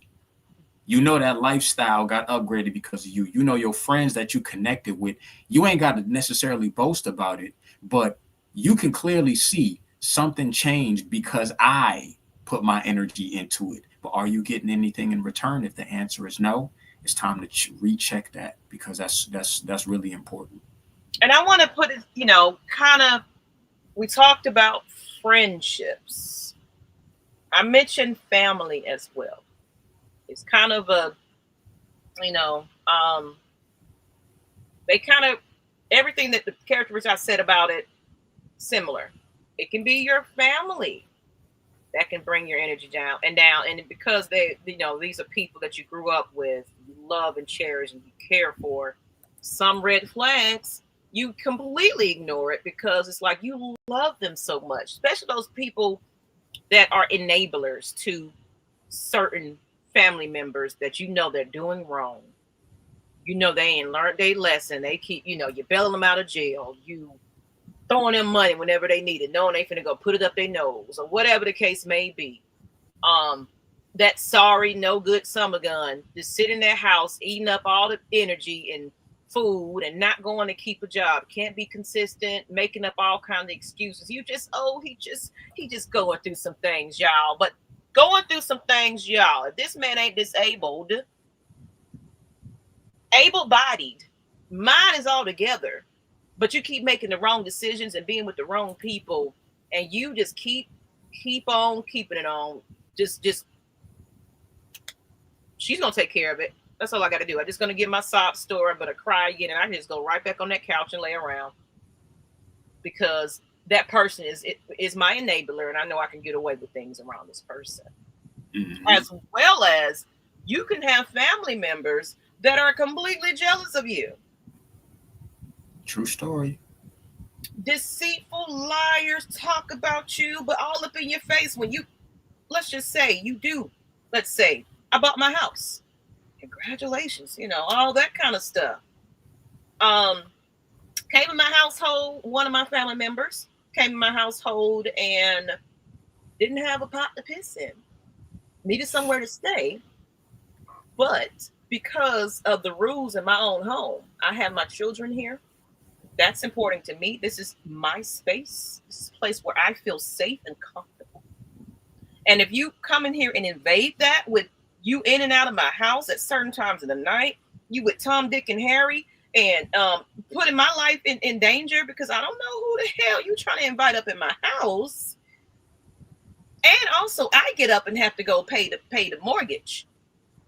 I got to get up and go to work. If you coming in at 3 a.m. on the phone talking, oh nah, literally, my bedroom. There's a bathroom downstairs.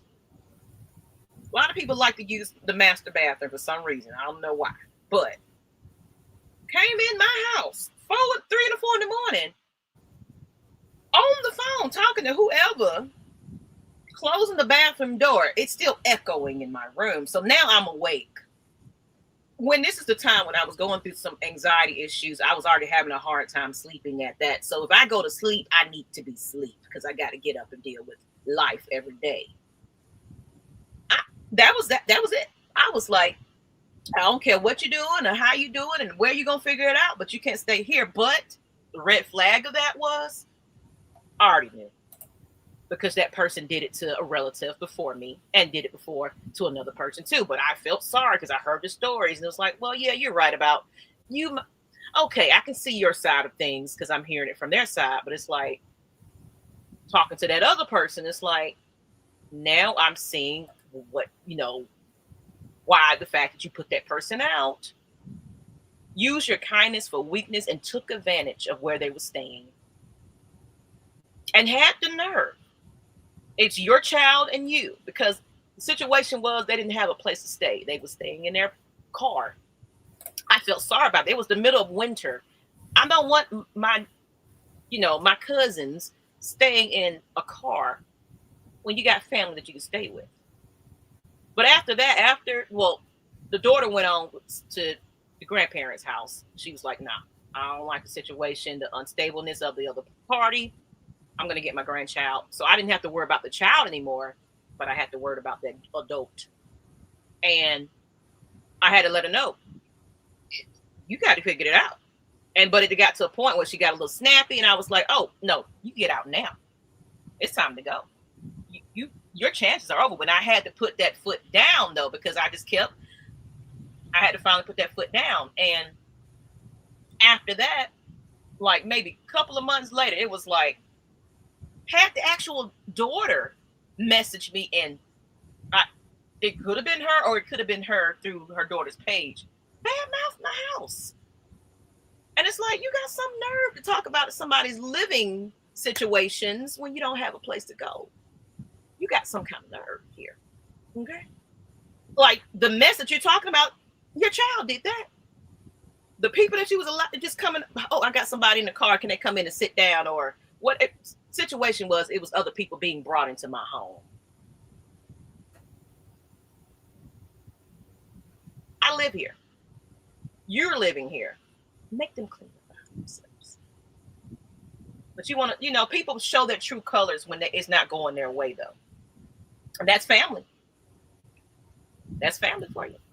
Oh yeah, and it's good that you actually. It's good that you spoke up, because when we don't speak up, we let it continuously go and go and go and go and go. And in this world today, we gotta stop being silent about stuff.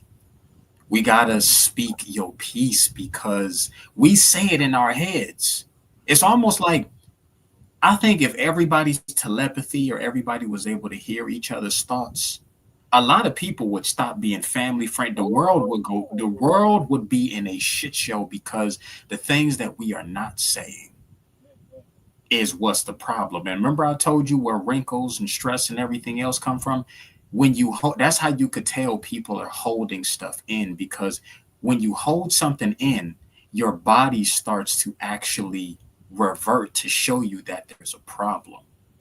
And it's a You break very your time beautiful, up. yeah, it's a very beautiful thing when you tell people the truth. I don't To me, I don't care nothing about, I don't think you should have said that because it hurt their feelings. Nah, fuck all that. Because somebody has to say it, because I'd rather your feelings, hurting your feelings is what will elevate you. Because if I don't hurt your feelings, you going to keep hurting me and my peace. You're going to keep doing it until you get to that very particular moment in time. Like I remember family reunion. Just recently had one. And um everybody came over to my parents' place. And my sister was like, "Hey, I'm gonna have my nieces with me. Do you mind sharing your, giving up your room and you sleeping out in the living room?" I said, "Absolutely, no problem. Mi casa, su casa." So my two nieces, one's in college. She's about to be, I think, a junior soon, as she already is a junior. And then the other one, she is not far behind her. She's a senior now in high school, grown enough to know what they need to do. So I let them have my room. And again, everything was fine and dandy. But after they left, because I think they were with us for about maybe 3 or 4 days. Now, they didn't mess up my room because they knew not to touch my stuff, but they had access to the bed and they also had their suitcases. That's all them. When I tell you that when my nieces, we all left at the same time, not one of them decided to actually make my bed. So to me, that was a red flag on the play. You know what I'm saying? Because I looked at it as, okay, I gave you my room. I love y'all, no problem. But I gave you my room. I gave you my bed. The least you can do is say, let me go ahead and make up Uncle Aaron's bed or make sure everything is cool. Again, they didn't junkie up my room, but it's the small things of the bed. So this is what I politely decided to do. Because again, you always have a choice. I said, let me go ahead and message them. So I sent a text message. I said, "Hey, you two, I love you very much. It was so happy to see you. But I just want to give you some advice. If somebody offers their personal space of peace, Hmm. treat it with respect. I gave you both my room. Not one of you made the bed. I'm talking about it was left a mess. And to me, that lets me know your home training. Now I've been to their house. Now my sister, she's clean. My sister and her husband, they clean. But again, the teenagers, they rooms be a little bit wild. I can understand that, but I don't want to be that. I had two choices. I could have been that uncle. Oh man, they done left my room all nasty. Tell everybody and then gossip this and did. Yeah, And that wasn't that was gonna my do cousin. anything. But Gossip, yeah, gossip, gossip, gossip. But it's like it's your mess you created, though. right. If I would have did that, that wouldn't have done anything. So I decided to say, you know what? I sent them that message and I said, now I'm not mad at y'all, but let Uncle give you a piece of advice. Erilyn, I mean, I don't say their names, but I said, you're in college. The other one is in high school. I said, when you all leave your parents' place, when you get out into the real world, it's not like staying at mom and dad's. It's not even like college anymore. Your first impressions or how you leave stuff will can get you fired, can get people talking behind your back, can allow people to say, I don't want you to stay with me anymore. Because it shows respect for yourself. It also shows respect to other people. Because imagine, again, Maggie, let's say that you invite me, hey, Aaron, come stay downtown in Atlanta. We got an event. Here's my room, or here's a room in the house. And I say, oh, thank you very much, Maggie. And I'll eat up all your food, Yeah. leave a pigsty and a mess and everything. Now we friends, been friends for a long time, even business partners. But I guarantee you, if you saw that, I already know you gonna speak up to me. But imagine if you didn't speak up. And it's just like, oh, Aaron, you can't stay here ever again. Why? Well, because you clearly left my place a mess. And that's a problem. So now if I need a place to stay, had I kept it tidy, you could have been like, oh, Aaron, anytime you come back, you are welcome here because you decided to show respect. So I literally just told them, again, I'm not mad at y'all, but I wanted to give you advice because had I not given you advice, the cycle would have continued about you all. Yeah, because I guarantee you, when the one going to high school goes to college, you got roommates. They gonna talk about you when you dirty. They gonna put your business out there. You're not gonna be able to connect with people. So I'm now making it an effort to where I'm gonna tell you how I feel, but my approach is gonna be good. But I'm gonna still let you know how I feel because it's not about hurting feelings. I need to let you know this because if you don't, it's gonna come back on you and bite you in the ass. And I don't want nobody to be like, well, nobody ever told me. I told you so. Absolutely. That's the crucial time to learn that now. Because kids, mine, have to get on them about quite a few things still about themselves. And they're learning and things like that. I even make sure they like, I don't care what. One thing I've always taught them to, because kids will sit there and walk outside with pajama pants and bonnets and stuff like that at the bus stops, big blankets and all that. And it's like, my auntie once told me, may she rest in peace. She was like, I don't care what you're doing, wherever is that, even if you don't get out that car or whatever you got going on, you're going to always go out, step outside that door presentable. That means it ain't got to be makeup and all this, but put some wood on it, brush it up, fix yourself up to look neat at least. So you're talking about glam squad and all that, but show that you're taking care of yourself. Show that you're taking care of yourself. You got some dignity about yourself when you're stepping out of here. So it's a simple wash. If you got to do something just to gel it up, whatever you need to do, at least put some effort into putting on some clothes that day. Now, not saying that some people are going through some emotional things. Some people are going through depression. So they might need a little bit of help and pick me up to get to that point. And if you see that person looking a little disheveled and everything else, just just speak to them. Hey, how you doing? You're beautiful today. Give them some positive words to get them going. Because if you notice they're just slumped over, just in a bad mood, come up to them and just say, hey, Aaron, I noticed that you just, I just wanted to bring you this message today. You're great. You're awesome. You're amazing. I love that purple shirt you got on. It's beautiful. Keep smiling. They'll look at it like, have a blessed day. Like sometimes when you give people compliments, you just don't understand what it means to that person. So I'm not getting on people that get out there and do just jump out the car and run. And you never know what the situation may be. Baby needs some milk in the store, open up at 6 a.m. You just had to go. I get that. But don't make it a habit where you just can't take a couple of minutes of that time to sprint out. Fix yourself up. That's what my auntie always said. Always, you never know who you're going to run into out there. So at least put on a decent shirt. If it's just some, sweatpants and a t-shirt and a bra. Wash your face, brush your teeth, and let's go. That's something I always teach my daughter. So they've never been outside with a bonnet on.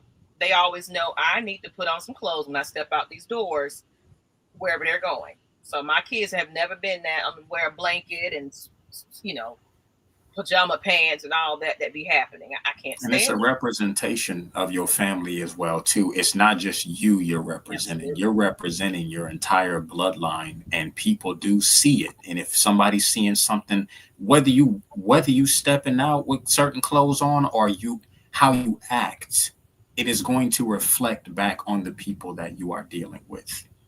Absolutely. Absolutely. We've been getting into this thing right here. So I want to get into, we talked about friendships and family and things like that. If you guys are in the chat, just give me a thumbs up. If you're liking what you hear, let me know. I do see people still are here. I think I see the likes coming up. Continue to share this out. This is every Monday, in case you are new to the channel. Every Monday at 7 p.m. Eastern Standard Time. We're talking about, this month was about relationships. I think we got one more week of relationships, right? if I'm not Yeah, mistaken. either one more or two more because it's the 18th today. So about a week and a half. Okay. So thank you. So if you guys are here, thumbs up. So this is about relationships this month. So we want to talk about different types of relationships, and the main topic today, in case you didn't know, if you're just tuning in, we're talking about the red flags in certain types of relationships. We started off last week with romantic relationships. We went in on that topic, so we didn't have a lot of time to get into the last few pieces of different types of relationships and red flags. We just went over friendships and family red flags that you could find. Now let's get into a little bit about how you make your money. We want to talk about your business for your entrepreneurs and your work. Some people are 9-to-5ers. They haven't branched out into business. So any way that you make your money, even in business, you interact with people. You know, I don't believe anybody to say, "Oh, I do this on my own. I don't need nobody." Everybody needs somebody at some point, even if it's just advice. You know, some tips. You're paying attention to what the other person is doing that's similar to you. People need people when it comes out to business, when you're running your own thing, and then your work life too. So red flags, we're going to get into red flags in business and work. So y'all pay attention to all these people that be over here, you know, kissing the bosses behind because you want to raise. Okay. So we're going to talk about these red flags here. Okay. Red flags in business and work are warning signs that something may be risky, unethical, unsustainable, or outright dangerous to your professional or financial well-being. And I'm going to even add more to that one, and your mental well-being as well. Mm-hmm. Okay, so here's a breakdown by category. I'm going to talk about your financial red flags. Unclear or inconsistent numbers, like in business, if you will. Financial statements don't match. Even at work, some people are doing some shady business behind the scene and your paycheck getting cut and things ain't going right. Profits are vague, or accounting is overly complicated without reason. Unrealistic promises. Oh, we're going to guarantee you a raise tomorrow, but you got to do this, do that, do that. And then they don't honor it. Oh, you know what? What you talking about? Or they'll train you to do something. I had that at the company I'm with now. Even though they're good to me, but it was one part of a position switch. Well, an extra skill that I got in that same position. It was basically, we're going to just train you to do more of your job, but we're not going to pay you. You know, it was just like, oh, so now I got, you know, so it's things like that happen. So pay attention to it. You know, so unrealistic promise like guaranteed returns, too good to be true, profit margins. You know how those people that reel you in, these people that be doing those get rich schemes, you know, they got all these stories about how you can be a billionaire just by telling all 20 of your friends to come over here and sign up for whatever this BS that you got. But they got to sign up their friends to be a friend, to be a friend, to be it's a triangle effect. So they're banking off everybody else signing up for that membership fee. And that's how they making their profit. But they're showing all these people that's successful. You know, y'all have these conferences and, you know, y'all hyping up and partying up. Ooh, yeah, we billionaires today.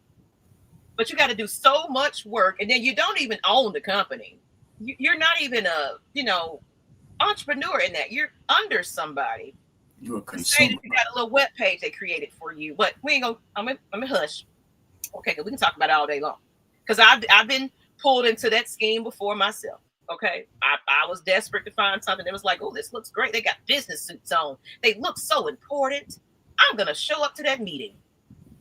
It's always that pitch. Just have your friend come in and sit in this 30-minute session to see if they like it or not. And you got to get out of here and say if you want to be a part of it or not, because you already put your name and email down on that piece of paper, so they got to call you. Just saying. I'm telling you, this is a Kandid Room. So it's gonna get real here. If you're offended, be offended. Need to hear here. No budget transparency. Leadership refuses to share basic cost revenue breakdown. So you got, like I said, leadership corporate America not telling you what the real is. They're not going to tell you they finna lay you off. You just find out one day you show up at your desk and it's like, oh, we just logged you out because guess what?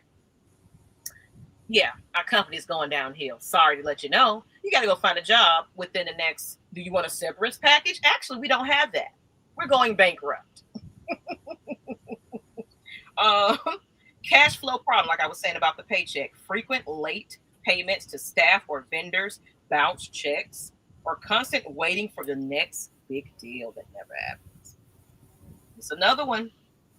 Even in business, when you're working with other people, and this is, not just your 9-to-5ers, leadership and management red flags, high turnover rates. People are constantly quitting or being let go without explanation. Micromanagement or chaos. And this can be even in business when you're being a friend to somebody in business. I've learned my lesson about that. Leaders either control every detail or leave everything disorganized. So you're left picking up the slack of your friend that's, like I had a situation where my friend was an event planner. Really wasn't savvy in business, but I found myself doing all the background work just to make it look good and create the website. I did all this work for this person. Now, this wasn't even my passion to do at that time. It was me helping out a friend, but they took advantage of that and they wasn't taking it to learn from it. Blaming culture. Success is credited to leadership, but failures are dumped on the employees. So it's like, you're the problem why we failed. You didn't do this. You didn't do that. No clear vision. Goals change weekly with no long-term strategy. So they don't even know what direction they want to go in. Ethical and legal red flags, shady contracts, vague terms, no written agreements, or constant verbal promises. Pressure to bend the rules a little bit.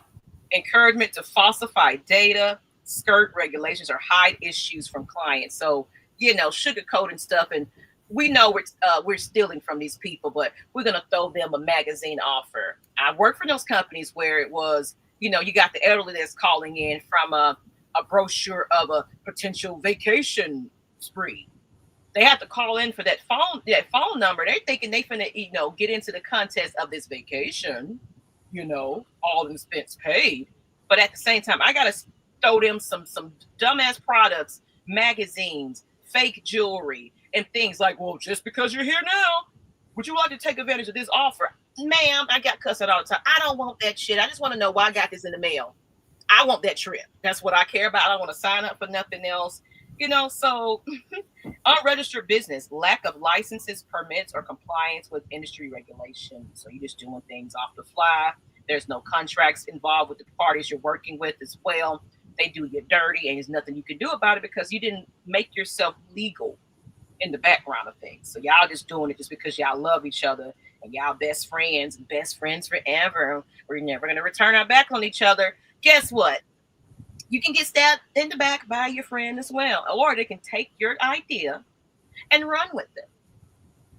So just always definitely back yourself up. Remember your legal documentations, even if it's an agreement you and your business partner have to sign. They shouldn't be offended by signing that paperwork. Just saying, hey, we're agreeing to work together and do what it needs to take to get this thing going. And we agree that we're not going to sabotage this business. We're going to do what's best for it. Here's another one. Toxic communication.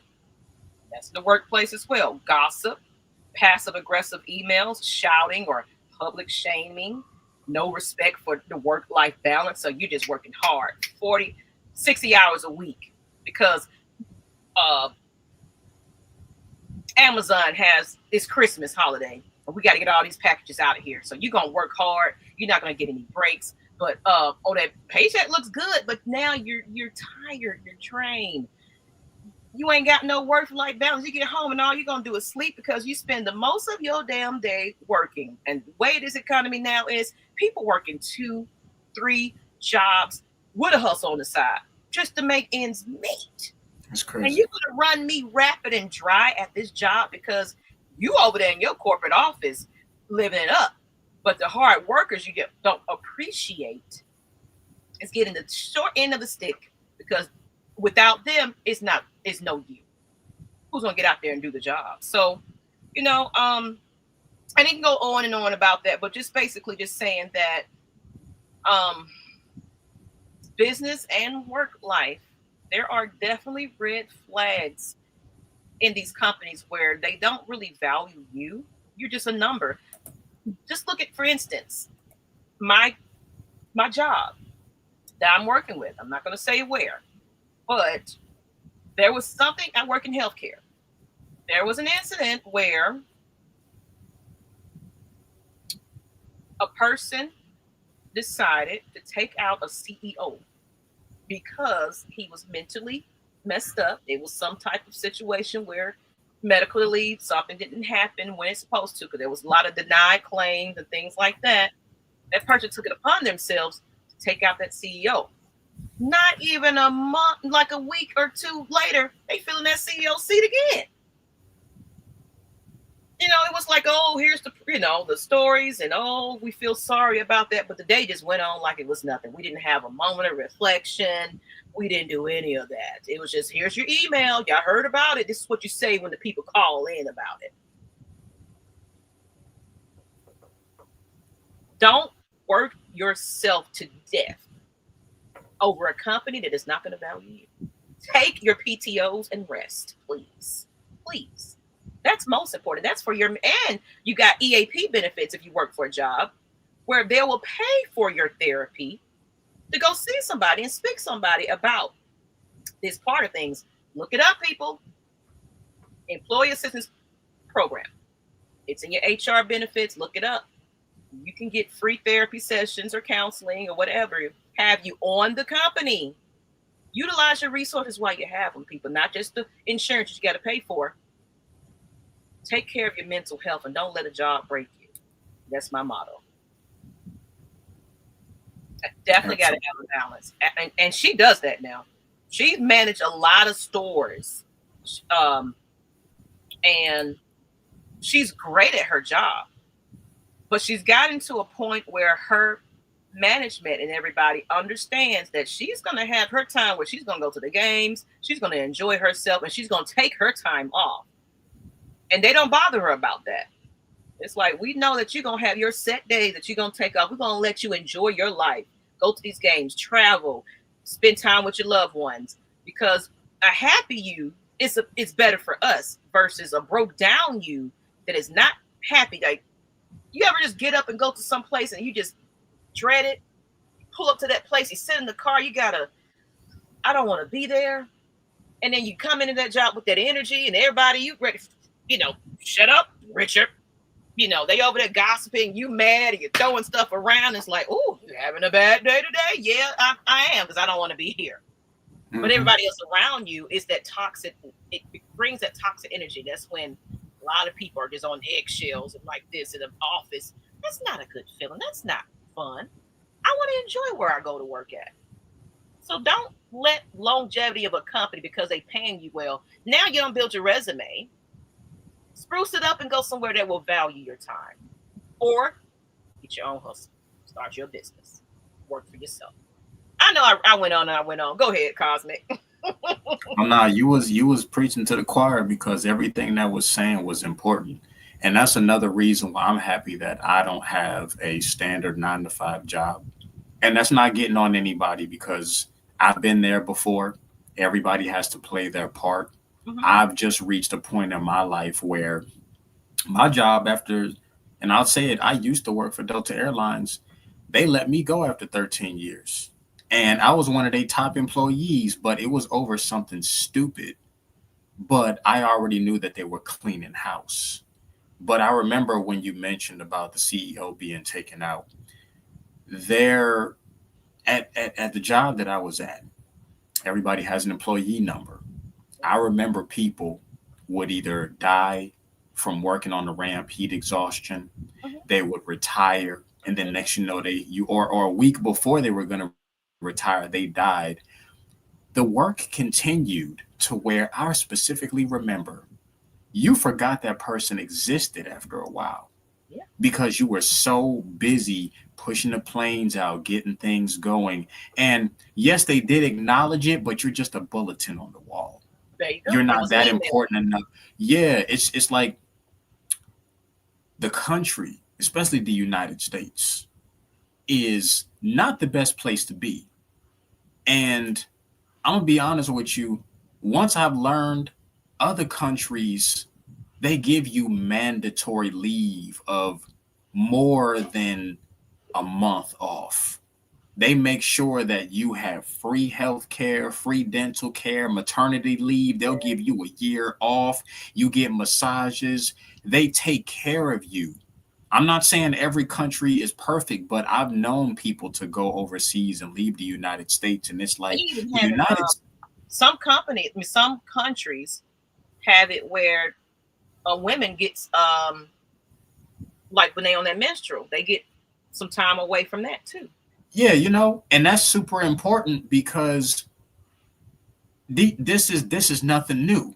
The fact that you got to come to work, like you said, being on your cycle, and you gotta my body is detoxing, but I gotta come in and deal with bullshit and deal with customer service and deal with somebody saying something. And then when you do say I'm on my menstrual, oh, you want a Tylenol?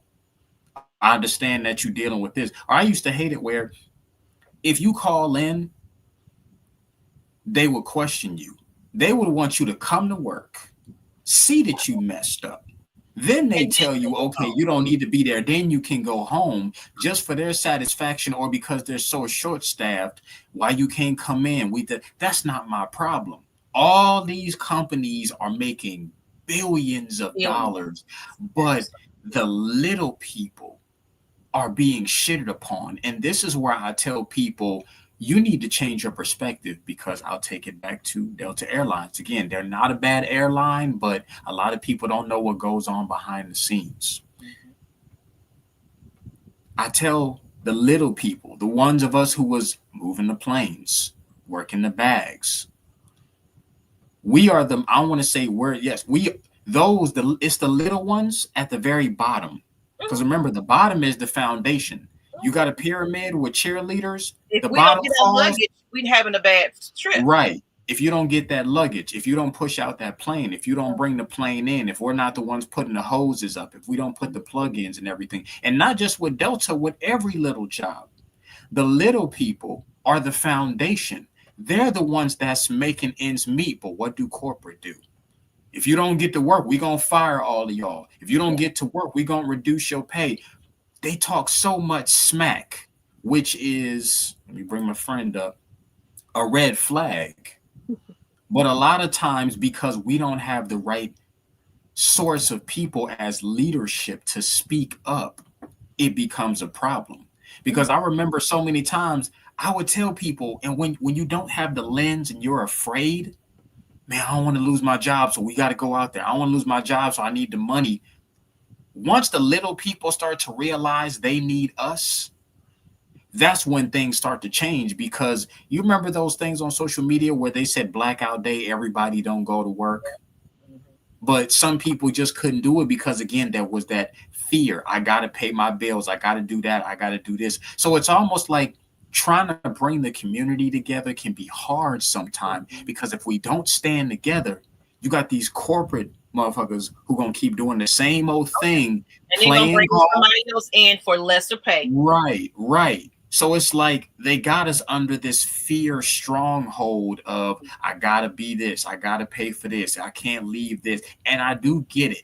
It's not easy, but that's where that support system needs to come in, because if we don't have a support system with family, with friends, with the neighborhoods, these corporate giants are going to keep doing what they're doing, which is putting all of us down. So there are a lot of red flags within companies when they're not doing it. But once again, companies are not going to change. That bully is not going to stop taking your lunch money until you learn to fight. Right.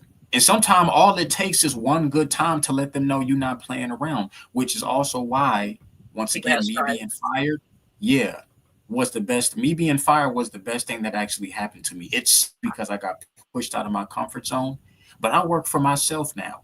I had to learn to take care of myself, to have my own time off. I'm not as stressed as what I need to be. It's a whole different ball game. But I got so much more appreciation because now I get to set my own schedule. Now I get to do what it is that I love because I don't mind losing sleep. I don't mind dealing with a lot of hardships when it comes down to doing what I love, but I'm not about to go through and become somebody else's number when I'm not valued at my time. And it will take some time to get there, but you got to build that level of foundation. But once you get to that foundation, the growth, the longevity will be so much more because I don't want to wait until I'm 60, 70 years old with my 401k that can easily be stripped from me to be taken away. That's some BS right there. So finding out what red flags are in your company or just finding out the red flags in your own life really will help you out to And I like make that decision. And I like what Karita, it's going to kind of get into our last topic because we're going on 2 hours now. If y'all in here, y'all some troopers. Thank you. That means you like what we're talking about here. She said, I've turned down promotions just to keep my peace and flexibility. I value making my memories, traveling and enjoying life while I can. And that's most important. Yes. If you're going to stick with a job, make sure that they value you at the same time. You know, some people are comfortable with, I mean, like my company, I've been with them for quite some time and it's a good company now. I really like, because they have really showed me my values worth. Like I just got like a reconstruction of my position. At first I was like an operations service, like customer service operations, somebody like that. But now I'm an operations service manager. It's the same role, but they redid, you know, my description and paid me more because of that. Because it's like your job, you're doing more than this description of your role is. So we actually have to pay you more because of, and it's like, I'm going to stick with a company, even though they had a little mishap with me training for claims and didn't pay me for that. I was like, well, it's a job description. Okay. Because after that, I was getting, you know, after your evaluations, you get a bit of a little boost of raise. I started with this company and I can tell you, I have been promoted 4 times within this company and I still have room to go, you know, so there's no window how far, and I've been in different positions in that job. So, and then of course my managers and everything else, is that work-life balance I have. Like they know I have kids with, you know, disabilities and things like that. So I have to leave. The position I am in now, I don't have to worry about making phone calls out to people. It's email based. I handle it at my own schedule. I set my own times. I can take off when I want to. I can come in late if I want to. But it took a long time to know my worth and value to get there. So I was with other companies the way I was just like, I'm just making a paycheck. But I was like, no. Because I had one company before this one that wanted to be like a so-called manager, leadership, but I had to beg for my dollar of a raise. But you got me doing all the work that you can be doing, but because I'm doing it, it takes a job off of you. But some kudos to throw out there on the bulletin board. Oh, shout out to Maggie. No, pay me for the job that I'm doing. Please. I know my value. I know my worth. And I left. Because when they started messing with my paycheck, when they were trying to downsize on hours and things like that and play around with my unemployment payment, because it's not my fault that you don't have the hours. I still got a family feed. So I quit.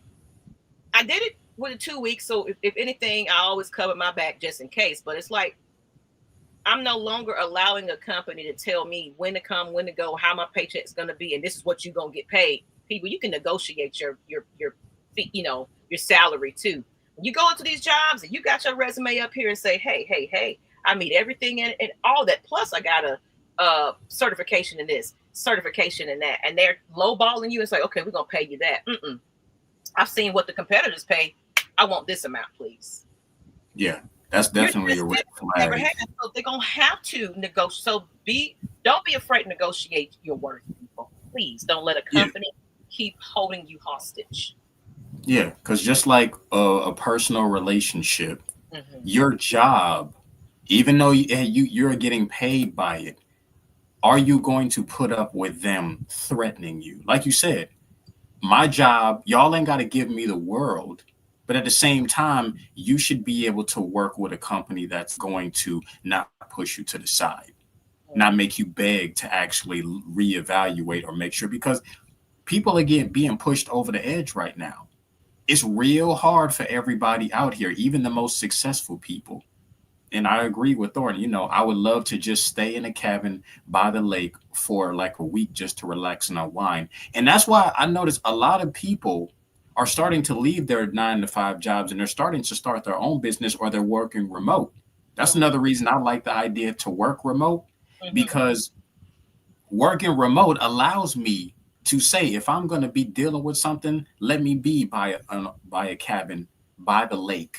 Oh So yeah. yeah, I'll log on. I'll have my sessions right by the water because I'm in a comfortable position. A lot of these jobs, they don't want you comfortable. Why not have? I remember, I think it was the Google.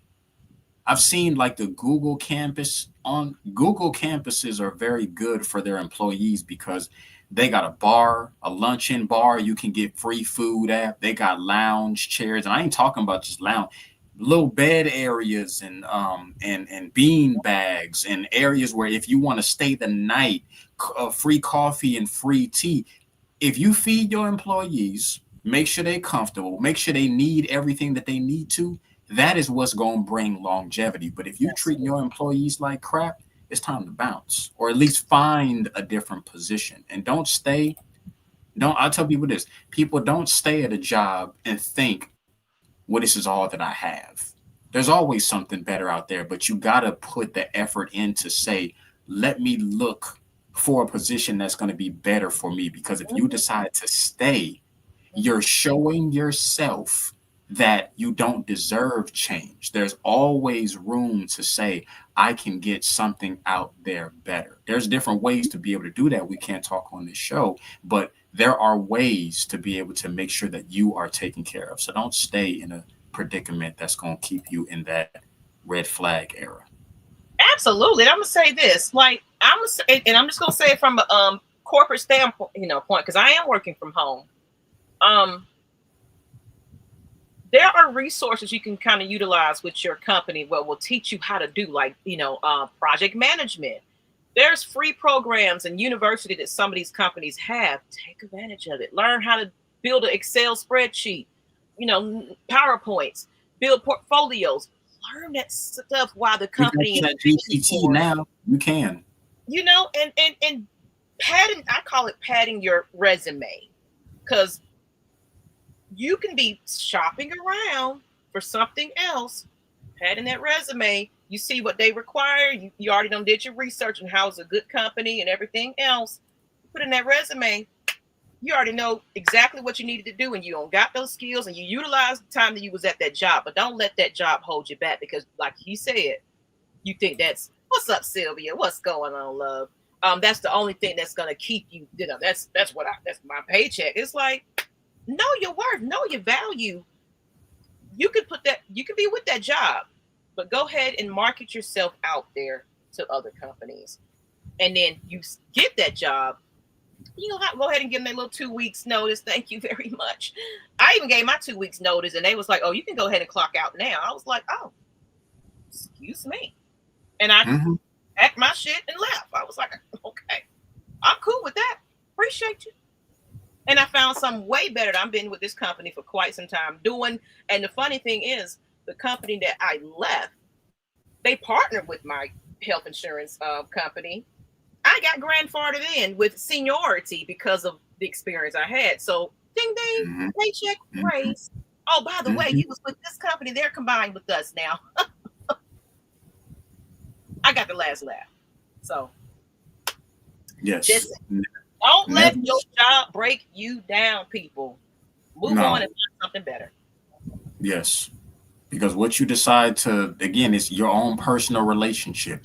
If you continuously decide to say it's okay to deal with that downgrade, you're going to keep giving that. I've been teaching people in my sessions, what you give out will literally be put back to you. And a lot of people don't recognize that.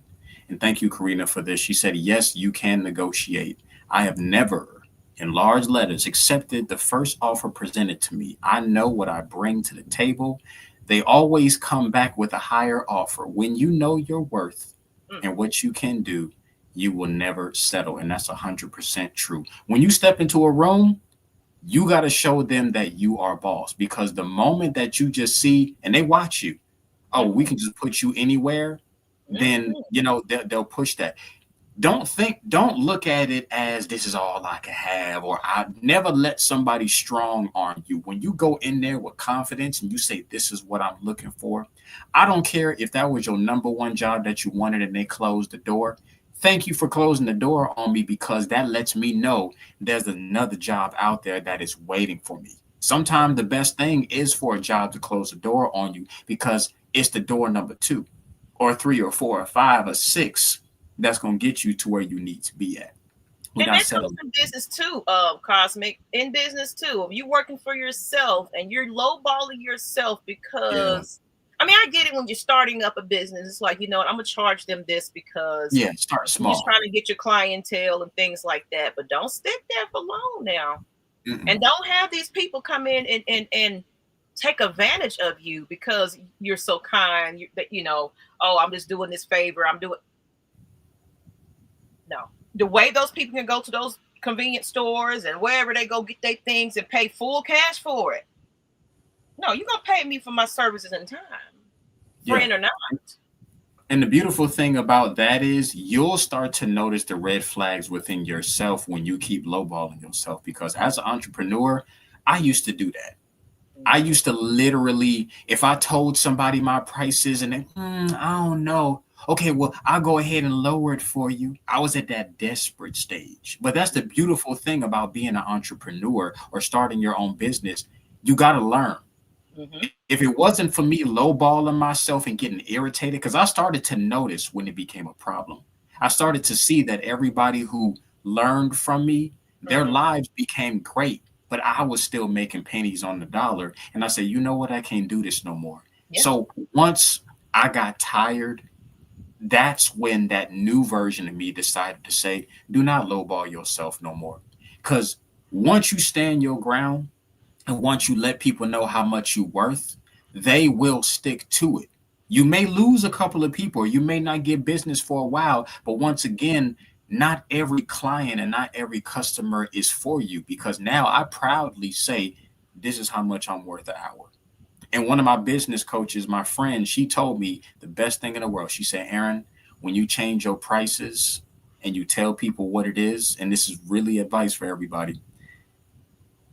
When you tell somebody your price during a presentation, pause and let the silence speak for itself. She said, Aaron, I want you to charge this much. And when someone asks you how much you're worth, say it and don't break silence.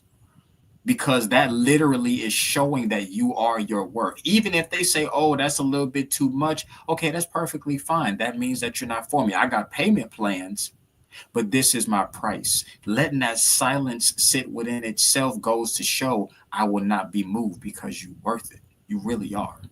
And I'm going to bring this point up, and then we're going to go ahead and start closing out, because tell it, we're going to probably go on 3 hours. We don't close it out. But appreciate everybody that's in the chat that's been watching the show. And if you missed it, rewind this thing, leave us some feedback and everything. And this is part 2 of red flags. Part 1, it was about relationships. Part 2 is about friendships, red flags, and business and work. I want to say this. Also, when it comes to business, it's the people you work with, who you bring into that business, can be red flags, who's basically taking advantage of you. They're not putting out the effort that you're giving. You're passionate about your business, but they're not. So they half-ass do something. It's not there, so they don't care as much. And you're begging these people to, can you at least produce something for me? Could you be here for me? Could you be there for me? Can I count on you for some things? And you notice, of course, when it's family, when it's friends, I've learned that sometimes it's hard to be friends and business partners as well. Those friends will stab you in the back or not give it their all, because it's like, oh yeah, best friend, she's gonna take L. She gonna be all right. I ain't gonna show up today. But I had I had something to do. I had to products I had to need to put out there. I needed this, that, and the other. And I counted on you to say you was gonna do your portion of it. Now I gotta pick up your slack, his slack, all these other people's slack. It's my business. Now I'm stressed, I'm frustrated, I'm angry. I'm taking it out on everybody else because you're not doing your part. So you can go ahead and go. I'm sorry. We can't be business partners. I love you. I do. But this relationship in business can't be. And we have to learn to go ahead and say to our people, I'm sorry, this is just not going to work out. And sometimes people don't come back from that. I've had friendships end because of how I want to direct my business. And I had to be accountable for myself, and they had to be accountable for their own selves as well. If I take my job seriously, you should too. This is my baby. So this is how I needed to be. And if you're not honoring that. Yeah, mixing business and pleasure can be very, very tough. You can't, if you're friends with somebody, unless in that friendship, and usually you can tell by this, if business stuff just so happened to come up, like for example, Maggie and I relationship, we just been cool, but I saw how she moved in her podcast. She saw how I moved. And whenever we have phone conversations, just talking about business, each other's businesses, it was always a flow. So we already knew that there was a flow naturally, which allowed us to go into that business standpoint. So because it naturally flowed into that, we were able to see that. But if you just have never experienced business with people and you're just like, oh man, this my homie, this my road dog, this my that. Let me go ahead and go into business with you.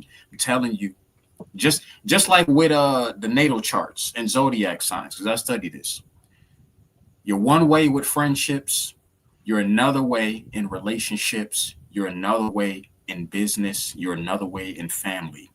There's a different mixture every single time. So if you're unsure or if it's not a natural flow, do not jump into it, because like Maggie said, friendships will be torn apart because it involves money, which is life.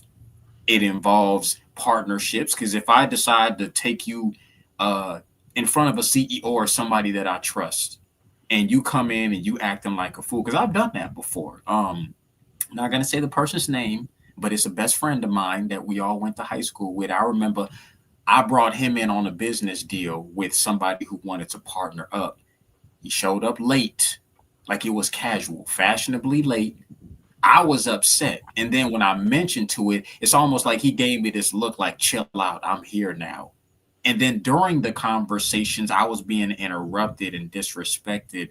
And I was just thinking, I said, I can't do this with you, because this is just a major red flag for me. You my homie and everything. And we still friends to the day, best friends. But in my mind, I realized we're better as friends. But business, we will never do business together because it just doesn't click. Because when I get in business, I'm a whole different entity. I am literally, I'll play, but I'm focused. Let's get the job. As long as there's a balance, I will literally jump around and play and be a big ass kid. Maggie and I will do this, but once it's showtime, it's showtime. Let's make sure things is good. Let's make sure things is running. The in-betweens, if you can balance the in-betweens and be present and on time, all for it. But if you can't separate the two, I'm not about to do that with you.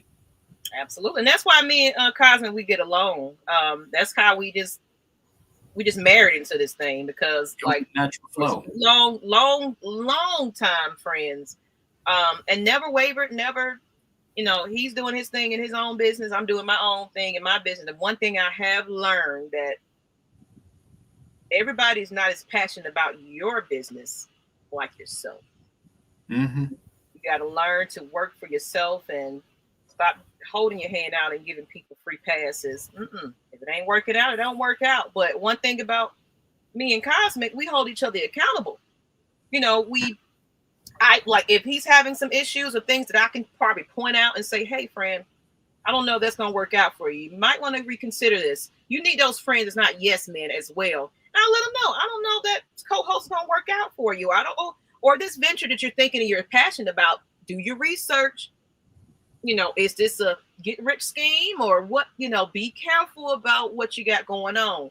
Same thing for me. Hey, Maggie, I have this idea. The Collective Minds Mastermind Group I'm going to talk about later. I'm actually going to have an episode about that. I'm going to write that down. Mastermind groups for people in business. It's just basically collective minds of business individuals that come together maybe annually, quarterly, where they come together in a nice sit down chat and they talk about business, what's going good for them, what's not.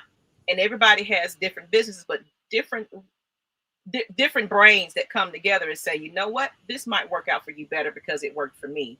Oh, you know what, I learned some from what happened with you. So we'll get into that later, but we're gonna go ahead and close this on out. But just from this, people, be mindful of those red flags. Like, you can go back and rewatch those key tips I was putting out there to help you recognize a red flag when it comes to friendship, family, money, work, business, your romantic partner, all the above. There are red flags everywhere. And because we got a beautiful heart for some people, we just kind of forgive and, you know, keep moving and pushing. But it's like, no, sometimes we got to stop that because we are their enablers for taking up for them, knowing they aren't doing the right things, especially those friends that call you with all this drama and not doing anything to change it. Oh, I don't have any money. Are you out there looking for a job? Did you get your ass up and do something about that? I don't want to hear it anymore. If it's illness, okay, I get that. But if you are an able-bodied person, figure something out. I'm tired of bailing you out and throwing you a couple of dollars here and there. Figure it out. Because I got to pay my bills and feed my kids. You got to do the damn same thing. I got to get up. I got to make something happen. I got to make something shake. If these businesses ain't panning out, this job ain't panning out, I'm on the street. If I can do it with all that I got going on, you can do it. There you go. Kandid Room. Doggone right. And it's like I said, I love this episode as well. And like we said, this when it goes long term like this goes to show that this is something important that a lot of people want to take away on. Because red flags, once again, whether you see them or you don't, we had 2-part series episodes of what they are, how to pay attention to them, whether you take them or leave them.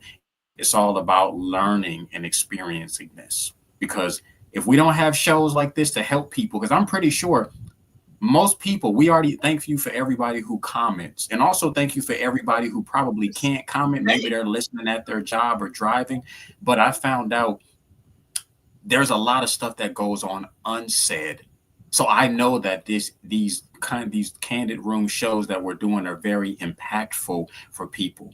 Because not everybody will let you know how impactful they are. I appreciate everybody who does, but I know for a fact I would rather have these important talks for people to hear because there's too much stupid stuff out there that we're blabbering on about. We need some more. This takes me back to the 90s. Yeah. Like the different worlds and, you know what I'm saying, the Cosby shows and things like that and Big Tig in the Basement. It's time for us to bring it back to our people. It's for everybody. But again, we got to bring that knowledge and that wisdom back. We can't be gatekeeping anymore because each one teach one. So we always appreciate everything that y'all are doing. And everybody that pretty much stuck behind, like I've seen the numbers. I mean, I know everybody haven't been able to chance to, put your thumbs up if you're not able to speak. You might be at work. I know someone was saying that she was at the nail salon getting her nails done. Okay, as long as you tuning in, listening, and if you missed most of the show, go back and watch both episodes, the part 1 and part 2. Yes. Share it. Like red flags, I didn't realize it was such a deep topic.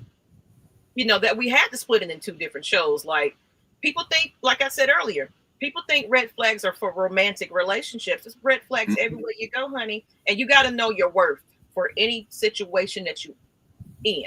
Know your worth. Get your respect.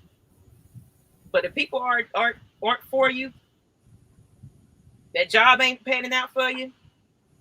Do your work now. Apply while you're there so you won't be in a slump, but find a side hustle. Do whatever you need to do to make sure that you are happy and get that therapy. That job is offering assistance on therapy, free sessions, EAP program at people looking at HR. I'm telling you, get those free therapy sessions. It's not taboo to go get some help. Even if you're doing okay, people still need to see. I encourage you speaking to somebody on a regular just to kind of remind you sometimes, put you back into that, like, get it together now. You got this. So, champagne takeaways. We always end it with just last minute thoughts. Some you can leave with. I'm gonna go ahead and start with you. Your takeaways, and then let everybody know where to find you. Absolutely. My takeaway is definitely the last thing that you were saying. Support groups are a must. I've started to notice that support is everywhere, but a lot of, I would say everybody, but I've seen more so in the Black and the brown communities. It's almost like we forget to support one another because it's always been I, me, singleton, or we'll run to everybody else. I look at other ethnicities. The Mexicans support each other. The Asians support each other. You know what I'm saying? Latinos support each other. The Caucasians support each other. But it's like when it comes down to us, not saying we can't, but there's been such a downgrade on what we've had to endure that it's almost like there is no support system. Single mothers, single fathers, find a support system, because trying to do it on your own is definitely tough. Just like how Maggie and I said, Maggie might not tell me everything that's going on, but I may say, hey, Maggie, I found this out about ChatGPT. Let me update you. Or, hey, do you need me to take care of this? Or I see that you're doing it. Let me go ahead and do this. Have yourself a support system, because we cannot do this alone. And having a support system that you trust will help you to see the red flags. Just like how Maggie said, when I had a few co-hosts on my personal show when I was on TikTok, she said, hey, Aaron, I just want to let you know I see A, B, C, and D. I didn't be like, what you talking about, man? I was like, oh, thank you for letting me know, because I didn't see it for myself.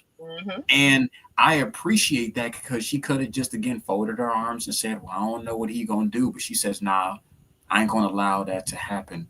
So support system. Find you a support system, because I'm telling you, it makes a huge difference. And to end it off to where you all can find me, here is my email, meditationeducation444@gmail.com. If you all have any questions or concerns, you want to learn more about me, or you want to get information, or just say, hey, what are some of the stuff that you need to do? Or even if it's just an appreciation. I tell people this, I love appreciation emails.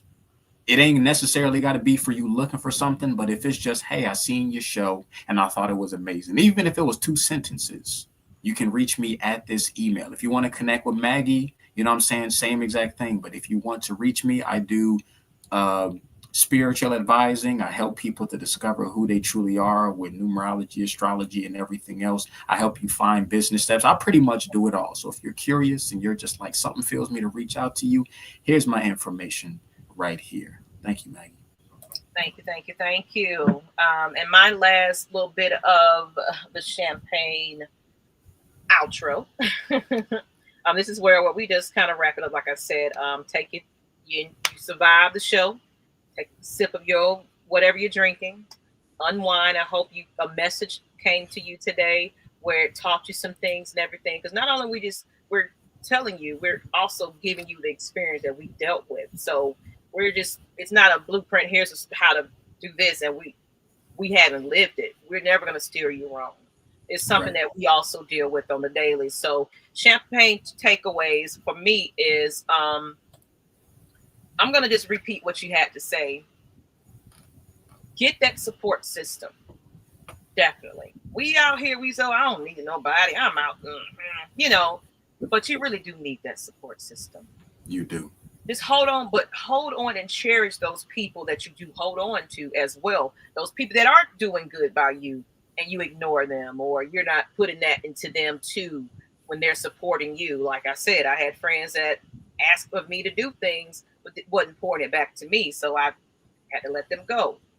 But if you got a good number, even if it's just one person, one individual person you can come to and talk to, and they offer great advice, thank them. Say, you know what, friend, I appreciate you. Or wherever it's coming from, co-worker, it don't even have to be a friend. It don't have to be a partner. It can be just somebody that you come across every now and then, and you guys just kind of have that positive energy with each other. It's like, I like that idea. I like what you got going on.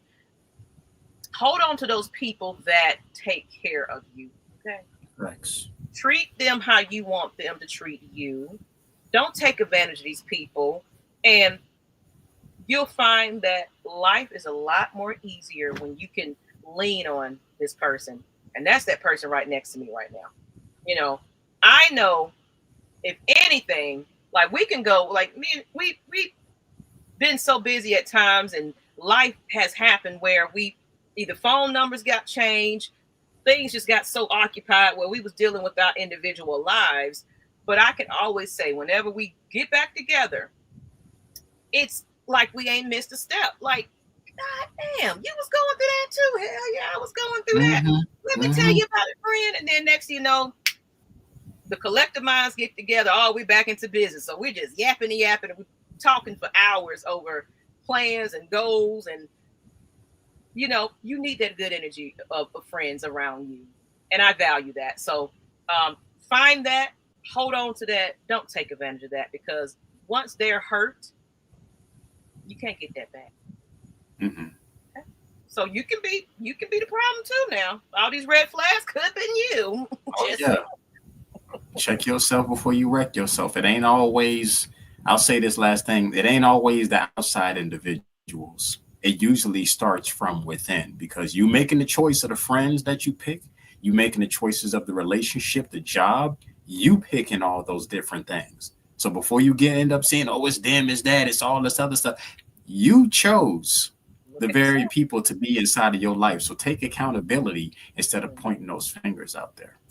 Absolutely. And you can find me at, of course, all across social media platforms, Maggie T Productions with an S.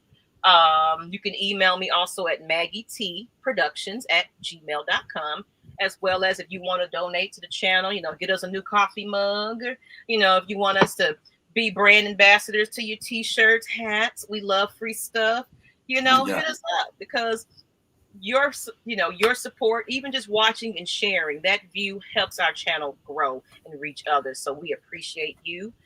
Donate to the Cash App at $Maggie T Productions as well. And we love you. We'll be back next week. It's still relationships, so you'll get the announcement of the next episode, but we don't pretty much broke it down pretty well. So go back into these previous episodes and learn some stuff and catch up until the next episode. Until the next time, this is your girl, Miss Maggie T. All right, and it's your boy, Cosmic Shaman. And before we end it, we already know what time it is, Maggie. I'm going to hit him with some of this as the outro goes.